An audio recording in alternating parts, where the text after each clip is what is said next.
On July 5th, 2011, a Florida jury found Casey Anthony not guilty of counts 1 through 3 regarding first-degree murder, aggravated manslaughter of a child, and aggravated child abuse. The mother of the 2-year-old girl she was accused of killing sobbed in the courtroom. Casey's parents, Cindy and George Anthony, left the courtroom as the judge read further instructions to the jury. They did not approach their daughter or talk to her or celebrate her being found innocent. Outside of the courtroom, spectators awaiting the verdict were devastated. People comforted each other and cried, one man remarking that Casey Anthony should leave town because she's not welcome in Orlando. One woman said the verdict is going to make millions of people think they can get away with killing their child. That isn't a good depiction of what our justice system is like or should be. Another woman said, I just think it's going to make millions of people think they can get away with killing their child or committing major crimes and getting away with it. This isn't a good depiction of what our justice system is like or should be. Pretty consistent response there in New York's Times Square. A huge crowd had gathered to watch the verdict on the giant TV monitors. The reaction was outrage as well. I'm sick, She killed a little girl, said one woman. So she gets off and she goes home and maybe has another baby that she can abuse and hurt. Casey was found guilty on counts 4 through 7 for providing false information to law enforcement. After getting credit for time served during the trial, Casey is released from prison 12 days later on July 17th, 2011. And a lot of people have been pretty pissed off ever since about it. Did the jury get it wrong that day? I certainly think they did after looking it all over. If listening to a tale of someone obviously getting away with murder, in my opinion, upsets you, then I think there was a very good chance that today's tale is going to get you pretty fired up. I found this story strangely riveting, though, as well. Draw your own conclusions and hear mine today on a How in the Hell Did This Happen edition of Timesuck. You're listening to Timesuck.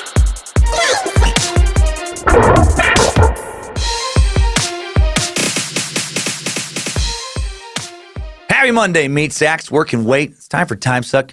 Sorry about my voice. Nothing I could do. Man, this is a cold that will not go away. I don't know what's going on in your neck of the woods, but up here in Idaho, actually a lot of places I've been traveling, it is just the cold that will not end. I've talked to so many people who have the exact. Lindsay has it. Joe, Reverend Dr. Joe had it. Just went to the grocery store this morning, got some more cold medicine. That lady had it, working the checkout register. She said that everybody she knows has had it. Nasty. Just lingers. Thanks to our space listeners again for supporting the show via Patreon and for letting us donate $1,800 this month to BACA, Bikers Against Child Abuse. Felt right to donate to BACA after the Pedophile Island and Pedro Lopez sucks. And with Casey Anthony right now, just feels good to give to an organization that is working to prevent child abuse. Link in the episode description if you want to learn more about this wonderful organization or donate yourself. I'm Dan Cummins, Suck Nasty, Prophet and Nimrod, Ballsack of Bojangles, and you are listening to Timesuck. Welcome to the cult of the curious. Hail Nimrod. Right? Praise Triple M. Hail Lucifina. Praise Bojangles. Hope you're ready for a tale that is equal parts fascinating and frustrating today. Thank you for all the recent ratings and reviews. Really help spread the suck, and the suck is spreading. Met so many great Timesuckers on the road lately who've gotten their entire shop or office or construction site listening to the show. Hail Nimrod. Recording this in advance of the Tom and Dan cruise. Tom and Dan from the fantastic podcast, A Mediocre Time with Tom and Dan, Orlando's best podcast. One of the best, most fun podcasts out there. Took me and the queen of the suck, Lindsay, on our first cruise this past week. I'm hoping I wasn't seasick. Hoping I had a great time with those wonderful people and got to enjoy some sunshine and warmth. Also, this is the first podcast I've recorded since I did some shows in Birmingham, Atlanta, Nashville, and Huntsville. So fun. Thanks for a great time. I mean, some of those shows were fucking magical. So great to meet so many wonderful Timesuckers. Got a family vacation coming up. Then I'll be back in Florida at the Off the Hook Comedy Club in Naples on Thursday night, March 28th. Then the Miami Improv on Saturday, March 30th. Then I'll be in the Queen of the Suck, Lindsay's hometown, Cleveland, Ohio, the Warsaw of America, April 4th through 6th, with another live Ant Hill Kids Suck in Cleveland on April 6th. Lindsay will be there too. Des Moines, Iowa, April 11th. Kansas City on April 12th and 13th at the Improv, home of Johnny Dare. Back to Nashville at Zany's for a live Ant Hill Kids podcast on the 14th. Dallas on the 26th. The Texas Theater, Secret Group in Houston on the 27th. San Francisco, Boston, Spokane, Jacksonville, and more coming right around the corner. Ticket info for those dates and more at dancummins.tv. Got some new Danger Brain shirts in the Timesuck store. I know that we've been out of most, I think most, I was going to say a lot, or most maybe of the sizes for most of the shirts for a little while now. Sorry about that. Situation has been rectified. 2 new Danger Brain classic designs are now in the store. 2 classy Cult of the Curious low-key shirts. Sizes small through 5X. Printed on Bella Tri-Blend cotton. 1 black, 1 gray. Black print, they're black shirts. 1 is red print, 1 is gray. Both printed on a triple blend of 100% imported koala anus, 100% domestic chinchilla labia, and 1 full pint of ormus. Orbitally rearranged monoatomic elements brewed during a full moon and infused with positive intentions for maximum power. Manifest, levitate, masturbate in this soft, silky beauty. So check that shit out. Store looks so good. Thanks to Axis for always working to make it better. So great to meet Logan and Kate from Axis in Nashville. Now let's get into a whopper of a tale. Casey Anthony is a strange, strange bird. Even if you think she's innocent somehow, I don't know how you could think that after hearing about this stuff. You gotta admit, she's so fucking weird. So strange. Yeah. Let's get to it.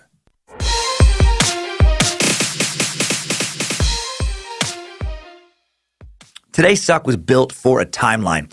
Lays out very, very chronologically. So let's hop into a big old series of so much crazy shit happening year after year, day after day, night after night, right after a word from today's sponsor. Today's Timesuck is brought to you by Ozzy Confidential. What does punk rock have to do with steroid abuse? How does a soap company save a suicide? Ozzy Confidential, the newest podcast from Ozzy, tells all. Host Eugene S. Robinson, journalist, actor, stuntman, frontman, creator of Sex with Eugene, True Stories, and Eugenius. I love that name so much, Eugenius. Fantastic. Eugene S. Robinson is now all up in your ear with interviews from the underground. Ungoogleable, untold, undiscovered until now. Part rant-terrific crosstalk from the edge, part no-holds-barred, delving into the dark stuff that's often left unsaid. Complete with a soundtrack to die for, Ozzy Confidential is a podcast for people, personalities, and weirdly wild notions about what we reveal and what we most want to conceal. Episodes can be 20 minutes or 2 hours long. You never know. Whatever the topic demands. On Ozzy Confidential, the form fits the function. So listen up for Ozzy Confidential, available everywhere audio lives. And if you just can't wait, listen a day early on Himalaya. Download the Himalaya app and get Ozzy Confidential a day early. This is the podcast your mother warned you about, only from Ozzy. Live curiously. Now it is timeline time.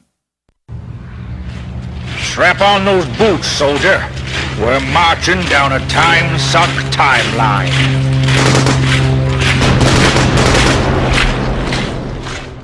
Casey Anthony's parents, George Anthony and Cindy Placia, met in Niles, Ohio sometime in the late 70s.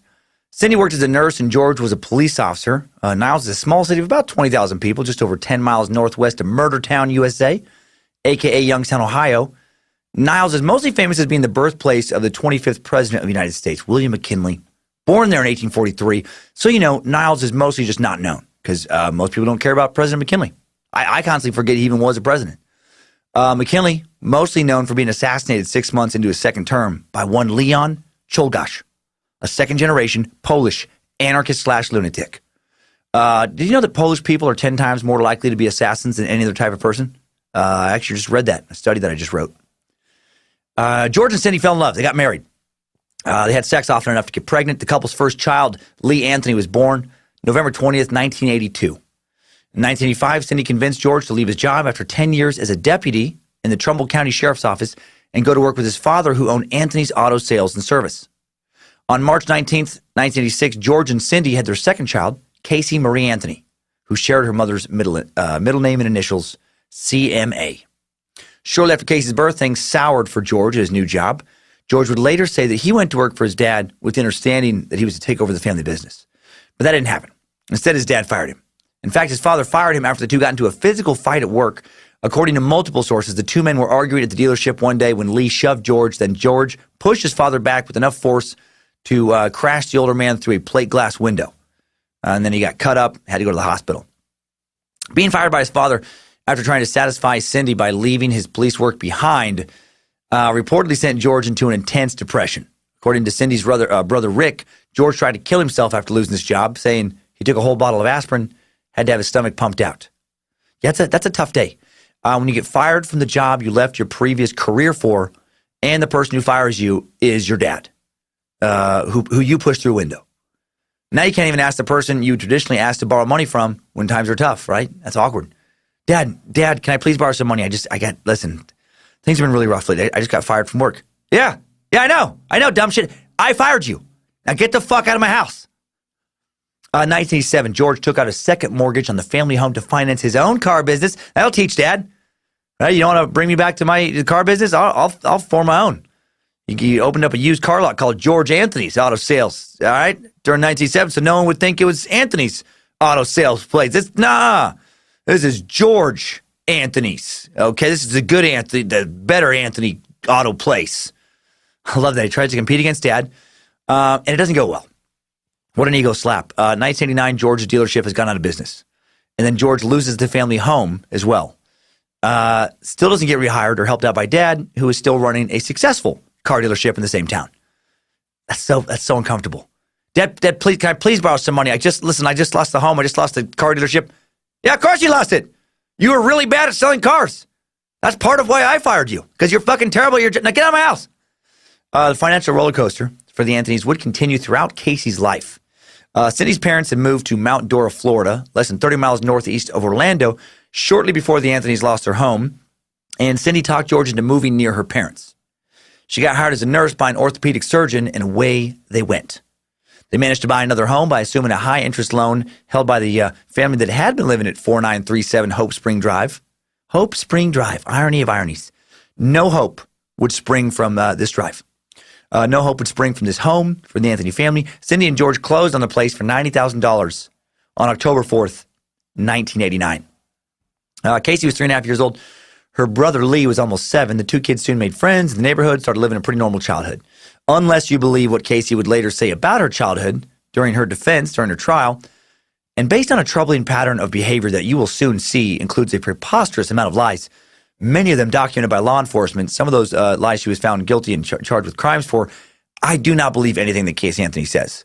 I have never read about another person who doesn't have like a blatant documented mental illness who lies more often and more consistently and more outrageously than Casey Anthony. It's fucking crazy.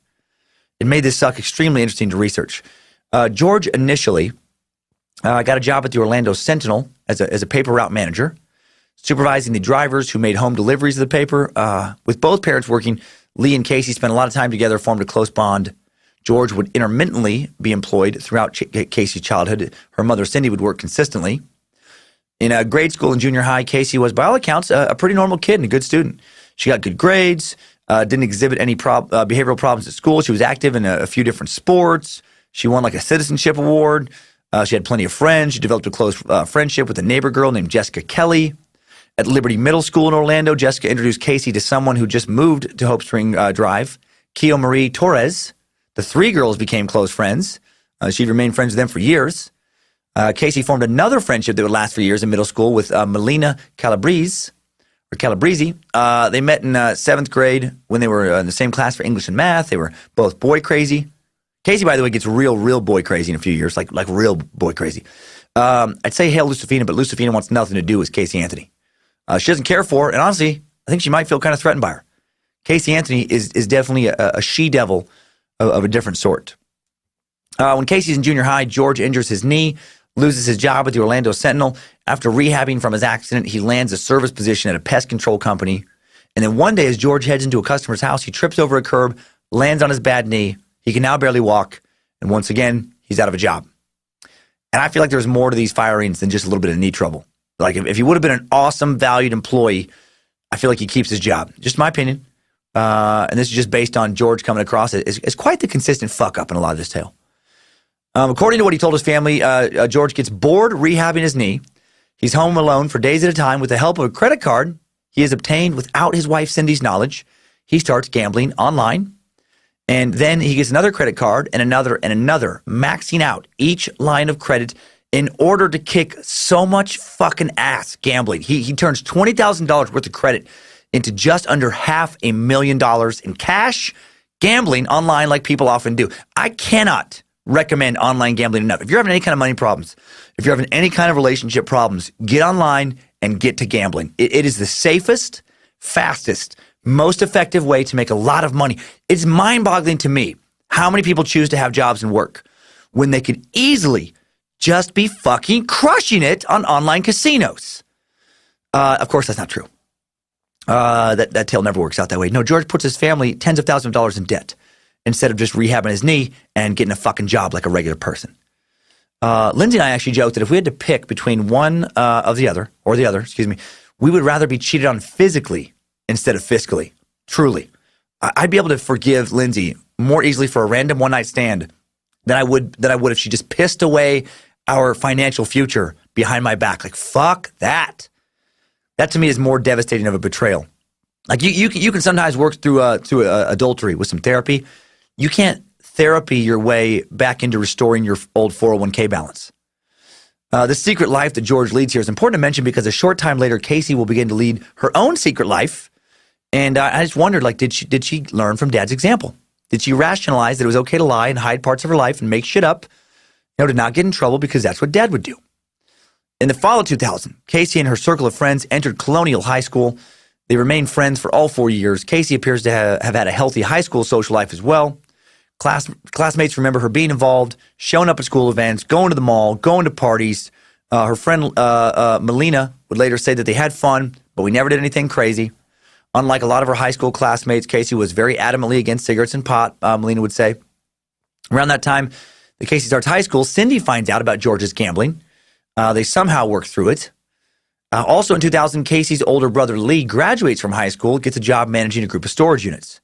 When that business is sold to another company, he gets an even better job working with computers for a business that offers parking lot services for big events like the Super Bowl. Lee starts making good money for a young man without a college education and even gets free Super Bowl tickets. He hires his dad, George, and then has to fire George when they get into an argument at work that gets physical, and then George pushes his son Lee through a window. Now, it's hard to say if George just likes to push family members or people named Lee or bosses. It's because it's all the same there. So that didn't happen. But that would have been a great addition to the story, though. But this story actually needs no additional insane details. Casey is going to provide plenty starting right about now. In the spring of 2004, Casey Anthony is supposed to graduate from high school.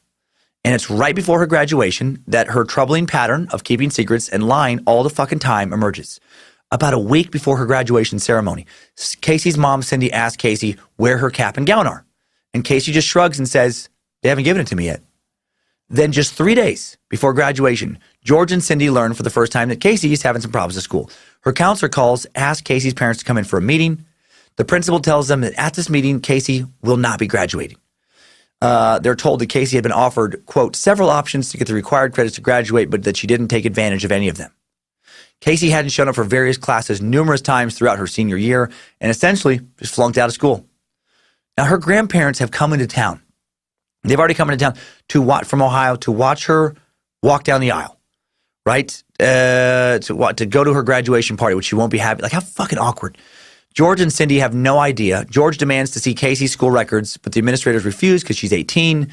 Their hands are tied, legally. And then Casey, for whatever reason, refuses to get those records to give to her father.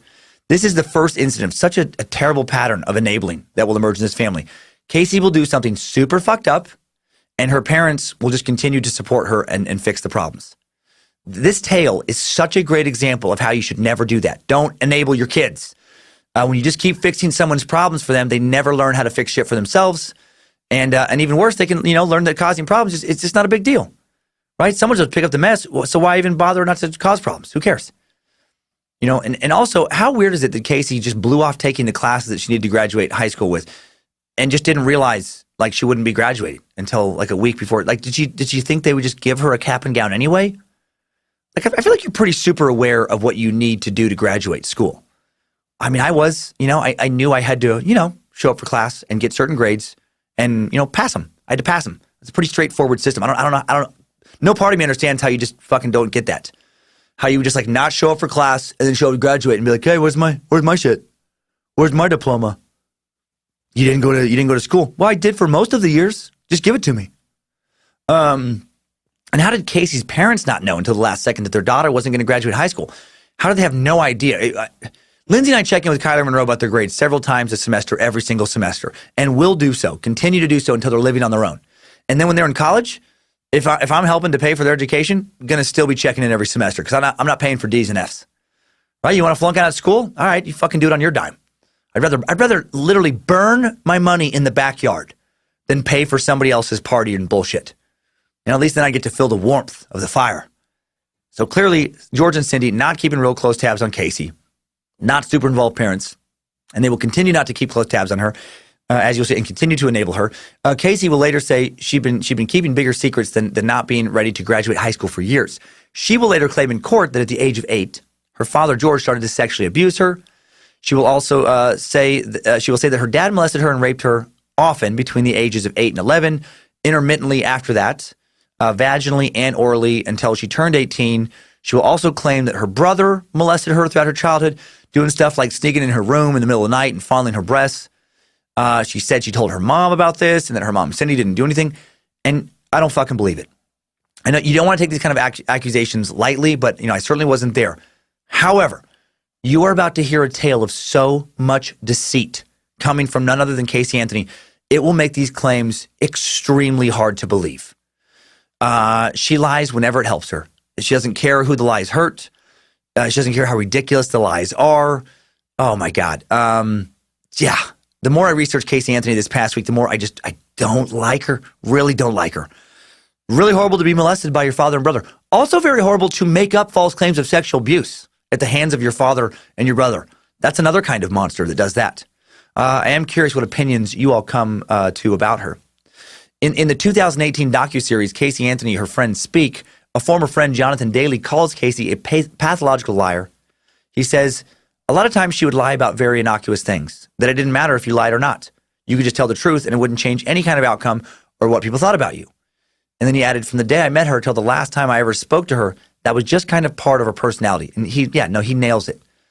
Another man named Roy Clint House, who was the roommate of Casey's boyfriend, Tony Lazzaro, at the time her daughter Kaylee would disappear, would say, everything that Casey Anthony had been saying to us was a complete lie. I don't think there is anything that the world or the media got wrong about Casey. I do believe the justice system got it wrong. Basically, everyone who is not part of Casey Anthony's future legal defense team feels that she is a terrible person and a liar. And I'm going to lay out a lot of examples of why they feel this way. So let's get back to 2004. Cindy and George had not given up on their daughter despite the graduation situation. They offered to provide the money for any educational expense she may need to get her diploma. She chooses not to pursue that. Casey wants a career in photography, so they find a number of photography scholarship opportunities. She doesn't pursue that either. She does get a job with Kodak. The company had a Universal Studios theme park contract, and Casey gets a job snapping photos of people enjoying the rides. Her manager, Mike Kozak, thought highly of her. Funny name for that job, by the way. Hi, I'm Mike Kozak. I work at Kodak. Sorry, what? Casey went into the manager trainee program where Mike taught her the ropes. He said that he felt she had a pleasant personality, got along with the crew. Looks for a moment like her graduation mishap might have just been a temporary lapse in judgment. Now she's back on track for a nice life. Not so fast. In October of 2004, Casey reconnects with her old friend, Keo Marie, when she also gets employed by Universal Studios. Casey and Keo Marie worked together on Halloween Horror Nights at the park leading up to Halloween. Keo Marie would later tell interviewers that she felt like something was different about Casey. Felt like something had changed in the past few months, to the point that she actually suggested Casey get professional help. She doesn't go into details why at that time, but clearly she thought something was wrong. In the first week of January 2005, Casey meets 19-year-old Jesse Grund at Universal. Jesse, the poor bastard who will be strung along and manipulated by Casey for years, also works at the park. Casey and Jesse begin dating, or at least hooking up on a regular basis by the end of the month.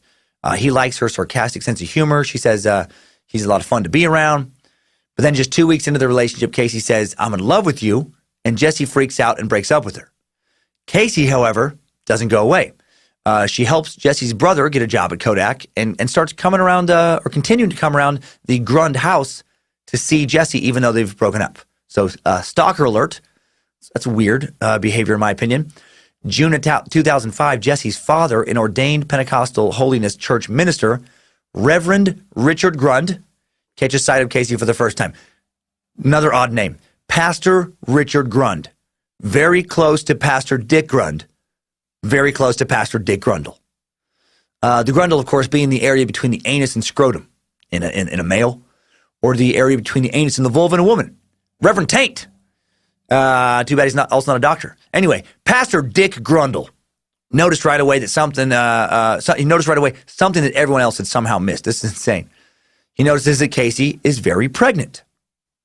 Jesse tells his dad what Casey had been telling him and everyone else about her bloated belly. She said she was just having female problems. No. Turns out she's about 6 months pregnant at this point. And she didn't tell anybody she was pregnant. Never talked about being pregnant. Never admitted to be nothing. Not a word to anyone. So weird. She's not a big lady.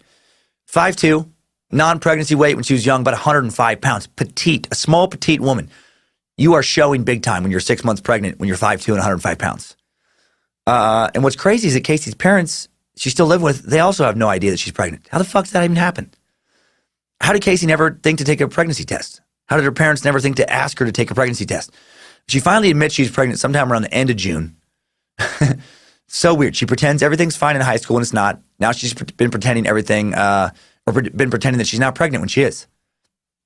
About a month later, July 2005, a month before Casey would give birth, she texts Jesse, "I'm pregnant and you're the father. That's it." Jesse doesn't buy it. After talking to Casey, he realizes that there was a major flaw in her timeline in order for him to be the dad. Based on her due date, she hadn't gotten pregnant the month she got pregnant the month before he'd met her. Casey refused to believe anyone else could be the father. He told her that even if he wasn't ready to have a kid. They should put the baby up for adoption. She tells him that's not an option. Jesse's family encouraged him to get a DNA test and to not let Casey put his name on the birth certificate until the results come back. Yeah. Pastor Dick Grundle put his foot down. August 9th, 2005, Cindy and George Anthony are with Casey when she goes into the delivery room at Florida Hospital in Winter Park. Kaylee Marie Anthony is born. Healthy baby girl. The moment Casey is out of the delivery room, she calls Jesse. He rushes to her side, holds the newborn in his arms. He tells Cindy, George, and Casey that he will do everything he can for the baby. He accepts that he is the father, except he doesn't actually accept that. When he and Casey are alone, she tells him, "I want to put your name on the birth certificate." And he says, "No, let's do a paternity test first." Casey's furious, refuses to allow the test to be conducted. Jesse petitions the court, is granted legal authorization, pays $550, waits 8 weeks for the results. While he waits, spends as much time as he can with Kaylee in case he is her dad. In mid-October, the results come back, reveal conclusively that Jesse is not the father. Casey refuses to tell her parents who the real father is, but she tells a few friends now that it's some guy named Jesus. This is the first time anyone's heard of Jesus. Did she know that was the whole time that wasn't Jesse? Like, is that another lie, another secret? Is Jesus even a real person? Or is this some strange sarcastic joke? Little play on the word Jesus. She's trying to tell everybody she's having an immaculate conception, or had one. Late 2005. Shit really is not going well in the Anthony household. You'll excuse me for 1 second. We're just going to take a quick sip of water. I know that's annoying, but I have fucking get mad at my virus. Get mad at my cold virus that refuses to stop harassing me. There's a new baby.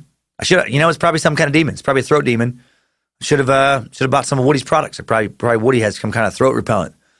Maybe Ed Kemper has some kind of throat lozenge based on his throat thrusting. Late 2005. Yeah, shit's not going well in the Anthony household. There's a new baby living in George and Cindy's house. George and Cindy didn't even know was a possibility a few months earlier. They don't know who the father is. Casey's broke. It's on them to pay for this baby. Then things look like they're turning around for a second. George receives a check for $60,000. It was a workman compensation settlement for his knee troubles. And what initially looks like great news becomes terrible news. Cindy thinks they should use the money to refinance their home at a more reasonable percentage rate. Then George confesses that the new money has already been spent. Says he's used it to pay some kind of says he's used it to pay back some new online gambling debts. $60,000 to pay off some of his debts. What the fuck is going on in this family? Casey's hiding a pregnancy for 7 months. George is hiding a massive gambling addiction. Again, how does Cindy have no idea that her daughter's pregnant? Her husband's blowing $10,000 on gambling. It's a weird house of hidden lies. George does the right thing. Cindy does the right thing, throws George the fuck out of the house. First dad fires him, now his wife fires him. Captain Dumb Shit just can't seem to keep himself from ruining stuff. Moves in with his parents in Fort Myers. I'm sure his dad was beyond happy. And yes, I do realize that gambling can be a real addiction. I still don't have to like it, and I don't. Get help. Don't fuck your family's future over with your dumb shit get rich quick schemes. If it seems too good to be true, it usually is. Cindy wipes out her 401k to catch up on car insurance on their past due bills she thought George had been paying. She also has to pay a penalty to the IRS because George cashed out his own retirement account and didn't report the income before he blew that on gambling as well. I couldn't do it. I could not stay married in this situation. Love Lindsay. But if she tells me there's no money in my retirement account because she was feeling lucky on the slots, there will be no more Queen of the Suck swinging through the Suck dungeon. Changing the locks, taking her crown, and I will never join my bank accounts with anyone ever again. And I only feel comfortable saying this because I'm not worried about it. And we have a lot of talks about money, like a lot. It's all out in the open. I will never understand couples who have no talks about like money. Like money doesn't buy happiness, but financial irresponsibility, that pays for a lot of divorces, a lot of misery. Cindy consults a divorce attorney who gives her more bad news. Even though she'd made all the house payments, George would still get half of the house in a divorce. And she'd probably have to pay alimony to him because she'd been the main financial support for the family since they moved to Florida. Gotta love some of these alimony laws, like rewarding lazy dirtbags for being lazy. There needs to be they never put any effort into this marriage and they don't deserve shit kind of clause in some divorce laws.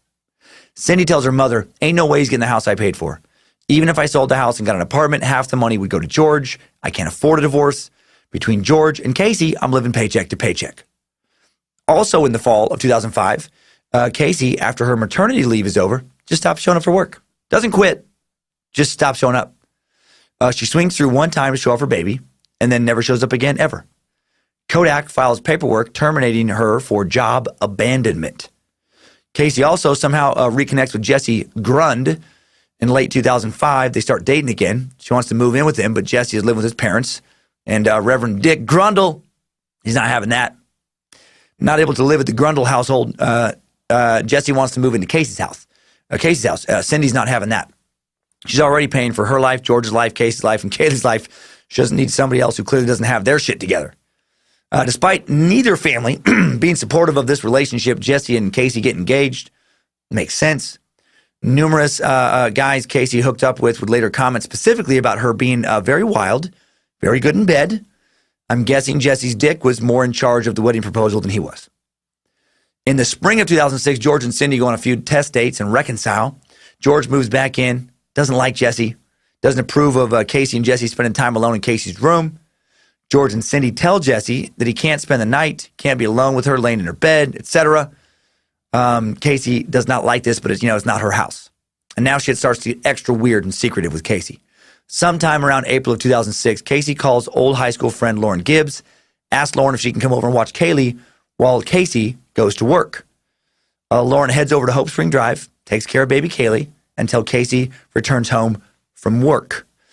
She never charges Casey for watching Kaylee because she knows life is not easy for a single working mother. Casey had told Lauren that she worked at Universal Studios, and that's not true. Here we go again. Casey not employed by anyone at this time. Casey later tells Lauren, Cindy and others that she's got another job, this time at Sports Authority, another lie. Casey starts going out late at night, leaving the baby with her mother, telling Cindy that she's heading to work to do inventory. Then one day Lauren is watching Kaylee, needs to call Casey when she's supposedly at work at Sports Authority, and the person who answers the phone says, who's Casey Anthony? Casey Anthony doesn't work here. I don't know who that is. Dude, what do you say to Lauren in a situation like that when you show back up if you're Casey Anthony? Oh, wait a minute. Did I say I was working at Sports Authority? I meant Shorts Authority. You can see how I mixed up those two names. Shorts Authority is a new place that doesn't have a sign up or a phone yet. It's a place you go to get shorts if your company buys, or sells shorts. And we sell a lot of shorts in Italy, specifically the Isle of Capri. We're also an authority on Capri pants. So anywho, thanks for watching, Kaylee. When Lauren finds out Casey doesn't really work at Sports Authority, she calls mutual friend Melina Calabrese, tells her about it. Melina tells her to confront Casey, and she does, but Casey won't admit to lying, even when directly confronted. When Lauren asks her, why did they say you didn't work there? Casey doesn't have an answer. She blames it all on a communication problem at work. Lauren doesn't buy it, and their friendship and her free babysitting is over. Casey's pattern of secrets, lies, and manipulation continues. In early June, Casey breaks off her engagement with Jesse, tells her friend Melina, who remains friends with Casey despite her constant weird lies, that she stopped seeing Jesse because he was not Kaylee's father. The biological dad she now claims is a dude named Josh, not Jesus, Josh now. A one-night stand she'd met at Universal Studios. Melina would later recall asking Casey, is Josh going to be part of Kaylee's life? And Casey reportedly said, no. Josh has a girlfriend he's going to marry. They already have kids together. I'm not even going to tell Kaylee about Josh until she starts asking questions on her own. And then the story changes again. In the summer of 2006, Casey clips out an obituary of a young man named Eric who died in an automobile accident locally, tells her parents that Eric was the biological father of her daughter. And then later she would write a memorial to Jesus, whom she would start to tell other friends was now the father. She's fucking nuts. It would later be proven that Casey didn't even contact Eric's bereaved parents to let them know they had a granddaughter. She never applied for social security benefits that a child would be eligible for when a parent dies. Never has DNA test done to match Kaylee with Eric. Why? Well, because Eric's not she didn't even fucking know Eric. I've always been fascinated with pathological liars. Casey Anthony seems to definitely be one of these people. And why do people do that? Why do people lie like this? Psychology experts don't even really know. According to some psychology journals I found, the definitions of compulsive and pathological liars are still kind of being figured out. Paul Ekman, PhD, professor emeritus of psychology at the University of California in San Francisco, says that compulsive liars truly do feel compelled to lie. He says they tell the stories they think want to be heard. He says when you ask a compulsive liar for an opinion on an important issue, they're likely to say something like this. You know, you made a really wise choice in asking my opinion. Many people do. I've actually been asked by the governor of California to comment on this. They just take stories to extreme places to make themselves look that much more important. Why? Like I would just never do that. Like I remember talking about liars with one of my buddies, Eddie Vedder, a while back. Like it was like, I don't know, over 10 years ago. He found out about my stand-up and asked me to come hang out with Pearl Jam and a couple of festival shows. It was amazing, but so fun. You know, I fixed a few songs he's writing on, and it was just nice to do that again because I'd written a few of the songs from the early albums. But like when I was in high school, and I just, I kind of sent them in. I did the same thing for Metallica. But anyway, Eddie and I were talking about liars, and we just agreed that compulsive liars do feel compelled to lie and just to tell big, bold lies like no one would believe. Like, why would you even try and get away with that? And I asked Elon Musk about that, what he think, and he invited, he was like there too because he's a huge Pearl Jam fan, and so when I found that, I'd like to connect the two. And I met E, as I like to call him, when I helped design some of the first Teslas, and talk about colonizing Mars. But that's neither here nor there. The only person I've met who doesn't think compulsive liars actually need to lie is Halle Berry. But I have a hard time trusting her opinion because she won't even admit that we were engaged for 6 months before I dumped her when I met Lindsay. So doesn't make me mad. Doesn't make me mad. Liars piss off Jay-Z and Beyonce. I was talking to them about that. I'd put them on the mic, but they just left to run some errands for me for a few minutes, because I gotta get the hovercraft, tuned up right after the show here. So I hope none of that was true. But some people really say shit like that, or almost as crazy as that, and then they act like it's true. And Casey Anthony is one of these people. Dr. Ekman thinks that pathological liars are even bolder than compulsive liars. He says they continue to lie when they know that they're lying. He also says that neither compulsive nor pathological lying has been studied extensively. Experts don't know for sure what drives the lies. So we may never know why Casey Anthony lies, but it does seem pathological. We do know that she lies a lot, even when you would think it's so obvious that everybody knows that she lies. And often, so many more lies to come. And let's get back into those lies. After a word from our, after a word now from our final sponsor, Timesuck is brought to you again by Woody's Spirit Supplies and More Spectral Emporium. Hi, everybody. This is Woody. Excuse me, I'm a bit of a cold today as well. Your favorite paranormal puppet. And, well, I'd like to offer a formal apology today. Excuse me, let me grab this here. I, Woody Geraldine Lancaster III, hereby sincerely and formally apologize to one Charles Benjamin Gutman for defamatory remarks and abusive treatment over the past several months. I acknowledge that it was both morally and legally wrong for my associate and handler to put him in a naughty boy cage for terrible product ideas or any other reason. And I also acknowledge that word drinking is unacceptable. And I also realize that I shouldn't snort cocaine at work or bang marionettes or take my penis out and ask Mr. Gutman to hold on to Woody's Woody and feel it grow when I tell lies like Mr. Government is handsome, or Charles is very smart, or I never had sex with Charles's wife. I understand now that is in fact abusive. From this day forward, I also agree to split sales revenue evenly with Mr. Government instead of taking the 90% that I was taking. Speaking of revenue, please head on over to Woody's Spirit Supplies and More, SpectralEmporium.com to get 50% off your order of new and improved paranormal rape repellent that now doubles as insect repellent for Hombrecino ants. Whee! Wow. That is not today's sponsor. That was tricky to do. Today. Today's Timesuck is brought to you by the Great Courses Plus. So hip, hip, hooray. I know you Timesuckers take a lot of joy in learning as much as you can about the world. Me too. That's why I want to keep asking you to check out the Great Courses Plus. And I know many of you have already done so and are loving it. This online service gives you unlimited access to thousands of video and audio lectures. Learn about virtually anything from fascinating, engaging experts who are passionate about their subjects, history, science, psychology, literature, martial arts, and more. I'm looking forward to checking out one of their new courses that seems like it's built for me, Effective Research Methods for Any Project. Amanda M. Rosen, PhD, Associate Professor of International Relations, Head of Global Programs, teaches you how to research correctly and effectively. Lecture number 2 is titled Characteristics of Good Research. Take a thorough look at what distinguishes sound research from unsound research. Study important criteria for good research, useful both for evaluating the research of others and for structuring our own, noting how good research is systematic, objective, empirical, cumulative, and transparent. Also learn in detail how to spot poor research and about potential pitfalls for researchers. One of the many, many new series in the Great Courses Plus, so much knowledge all in one place. I want you to start enjoying the Great Courses Plus with this exclusive limited time offer. Get 2 months of unlimited learning for just 99 cents. That's total access to enjoy their huge library of engaging lectures for 2 full months for under $1. But to get this exclusive offer, you must sign up within the next few weeks at thegreatcoursesplus.com/timesuck. This special offer to get 2 full months for just 99 cents is only available for a limited time, only at thegreatcoursesplus.com/timesuck. Sign up now at thegreatcoursesplus.com/timesuck, link in the product description. All right. And I'm going to take a quick sip of water again and hope that my fucking voice doesn't completely fall apart for this episode. It's the summer of 2006. 20-year-old Casey Anthony's telling everybody different stories about who the father of her about to turn 1-year-old daughter Kaylee Marie Anthony is, the daughter whose pregnancy no one seemed to really know about until Casey was 7 months pregnant. Casey's now having a hard time finding a new babysitter because she lied to her last one about having a job. She's lied to multiple friends about multiple jobs. She turns to the guy who she just broke off an engagement with, Jesse Grund. This is a guy she tried to convince was the father of Kaylee until the results of the paternity test proved otherwise. Explains to Jesse that she'd just lost her sitter, needs to find someone new to take care of Kaylee so she can go back to work.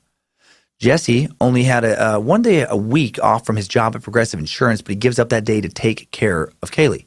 He missed the little girl, and I'm guessing he missed sex with Kaylee, or with Casey. A very different turn there. It was supposed to be a temporary arrangement, but it continued for months, and then Casey talked to Deborah Grund, Jesse's mother, wife of Dick Grundle, to watch Kaylee 2 additional days of the week. Deborah had grown fond of Kaylee as well, and she initially thought Kaylee might be her granddaughter. She now has this family watching her kid 3 days a week for free while she goes out and parties instead of actually working like she's telling everybody. It's unreal how fucking manipulative she is.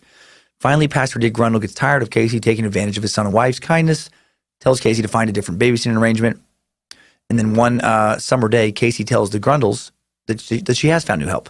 She says she's found a woman named Zenaida Gonzalez to watch Kaylee. This is a lady who she says watches her friend Jeffrey Hopkins' son Zachary, and that Zachary and Kaylee play together. And this is all a lie. Casey's friend Jeffrey doesn't know Zenaida Gonzalez, doesn't have a kid, right? She doesn't know someone named Zenaida Gonzalez. Casey had heard the name, as we'll find out later, but she didn't know her, let alone hire her. How would she pay for a nanny? She doesn't make any money. Why would she need a nanny? She doesn't have a fucking job. She's too busy partying. She's 20 years old, attractive, very sexual, living in Orlando, Florida, wants her life to be one long spring break party that somebody else pays for. And she's partying hard. October of 2006, she goes to a masquerade party dressed as a casino waitress in a form-fitting, little skimpy black lace, red ribbon costume. Has a long makeout session with a woman wearing an umpire's uniform in the middle of the party. These are pictures that would show up online later. Then a third woman joined in. All three women made out, grabbed each other's breasts, fondled each other, grinded on one another to the cheering of the partygoers. Then she starts rubbing up on some dude's crotch in front of other partygoers. It's like a Girls Gone Wild video. No judgment about any of this, just an example of what she's up to, about what Casey is really doing when she's telling people she's working, when she's getting them to watch Kaylee. This is not an isolated incident. This is typical Casey Anthony behavior at this time. Also in October of 2006, one of Casey's high school friends, Annie Downing, moved into the Sawgrass Apartments at 2867 South Conway Road, unit number 218. By the end of the year, Casey would drop by this place nearly every day. Casey would remember this address well, and it would become a major part of her story about how her daughter would disappear the following year. In January of 2007, Casey's maternal grandfather has a stroke and is placed in a nursing home.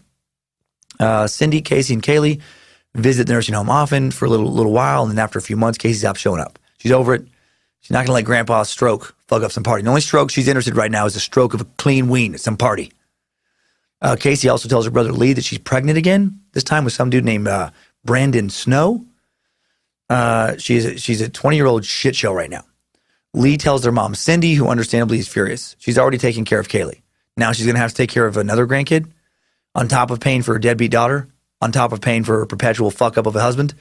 In February, Casey gets her mom to calm down about the pregnancy she probably doesn't have by claiming that she'd had a miscarriage on Valentine's Day when she probably didn't have that. Her friend Annie, along with numerous other friends, doubt that she was ever pregnant a second time. Annie also remembers Cindy yelling at Casey all the time, being frustrated that she wasn't staying home, taking care of her daughter. In March, Casey dates a man named Christopher Stutz, a guy she'd met a few months after Kaylee's birth. They've been friends for a little more than a year, and this relationship doesn't last long.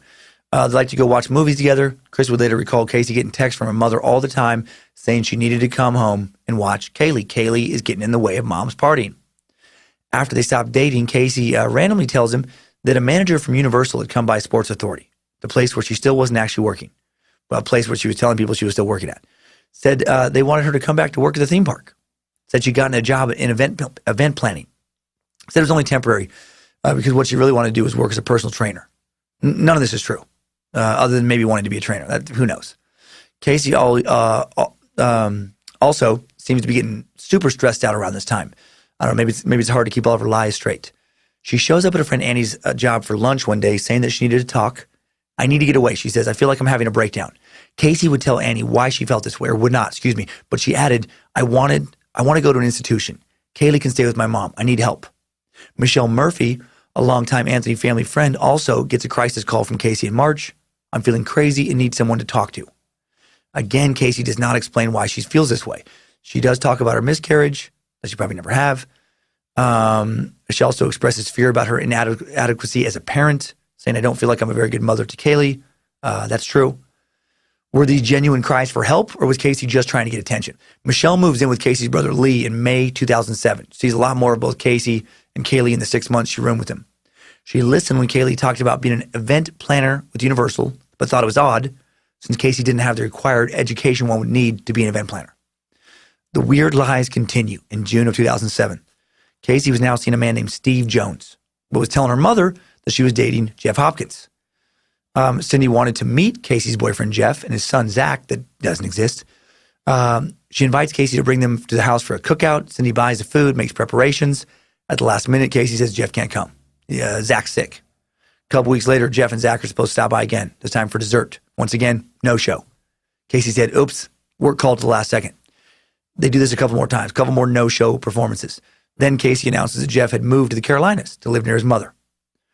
If Jeff had known about the stories Casey was telling, he would have been shocked, again, because he didn't have a kid and never dated Casey. On August 9th, 2007, little Kaylee turns 2 years old, and her grandma throws her a birthday party at the Anthony home on Hope Spring Drive. Casey's grandmother, Shirley Kuza, goes to the party and gets Anthony'd. A few days after the party, Shirley notices that a check is missing from her checkbook. She ends up going to the police when someone tries to cash her check to find out what happened, with her money, who attempted to steal it. An officer tracks down the canceled check in question, has his license number written on the back. He runs the number on the computer. It says Casey Anthony. Take that, old lady. You just got Anthony'd. Surprise, motherfucker. Thought you could walk away from your own purse at your own fucking daughter's house. Joke's on you. Lucky George didn't grab your credit cards, take you to an online slot machine, extravaganza. Yeah, at her daughter's birthday party, Casey Anthony steals one of her grandma's checks. She admits it when Shirley confronts her. Casey apologizes and Shirley accepts her apology, but how shitty is that? The shifty, secret behavior continues to mount up. Later in August, Cindy becomes furious with Casey when she gets a credit card bill, finds out that Casey has taken her credit card and bought a bunch of shit for herself online with it. Ha! Take that, Mom. Thought you could let your guard down. While Casey's feeling bad for stealing Grandma's check. Ha! Nah, fool, you just got Anthony. Casey never feels bad. She just pretends to. Another weird, needless August lie. Casey tells Melina that her daughter's fake father, Josh, has died in an automobile accident. She tells her parents about the car. This is the same, like she told the same story the year before to her parents, but in that version, it was, Eric. Why does she do this? How does this help her?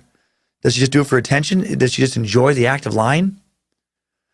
November, Casey starts dating Jesse again. What is this dude's deal? I'm sure Pastor Dick Grundle's thrilled. Jesse was attending the Orlando Police Academy this time, and one of his fellow trainees was a man named Anthony Rusciano. Casey meets Anthony through Jesse, and by January of 2008, she and Anthony are hooking up behind Jesse's back. Classy moves. So much class. That should be the name of the next Casey Anthony story. Class Act, the Casey Anthony story. A tale of a terrific human being. Anthony would later say that Casey was just using him for sex. They'd bang it out, and 5 minutes later, she'd be out the door. He'd actually say, that's when you kind of feel like the girl. You're like, damn, man, I just got used.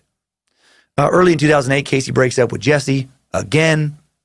Casey also starts hooking up at this time with a dude named Rico Morales. First hooking up with him at a birthday party on January 23rd. A few weeks later, in early February, Casey sends Rico a note through Yahoo Messenger saying, my life sucks. I can't do anything because of this kid. She goes on griping about not being able to participate fully with her friends because she's a mother. Oh, boo-hoo. You have an adorable daughter who loves you more than anyone else in the world. You have a family willing to help raise your daughter while you freeload, you fucking piece of shit. By the end of the second week of February, Casey was spending 4 or 5 nights a week at Rico's. She'd bring Kaylee most of the time. She told Rico that she worked at Universal for the past 4 years. Talked about her work a lot. This is crazy to me. She'd go on long stories about her boss Tom and her friend Julie at work and other people who did not fucking exist. She's batshit. On St. Patrick's Day, March 17th, just 2 days before her 22nd birthday, police believe Casey Anthony searched on the home computer chloroform, alcohol, acetone, peroxide, inhalation, and death. 4 days later, they believe she did a little more searching.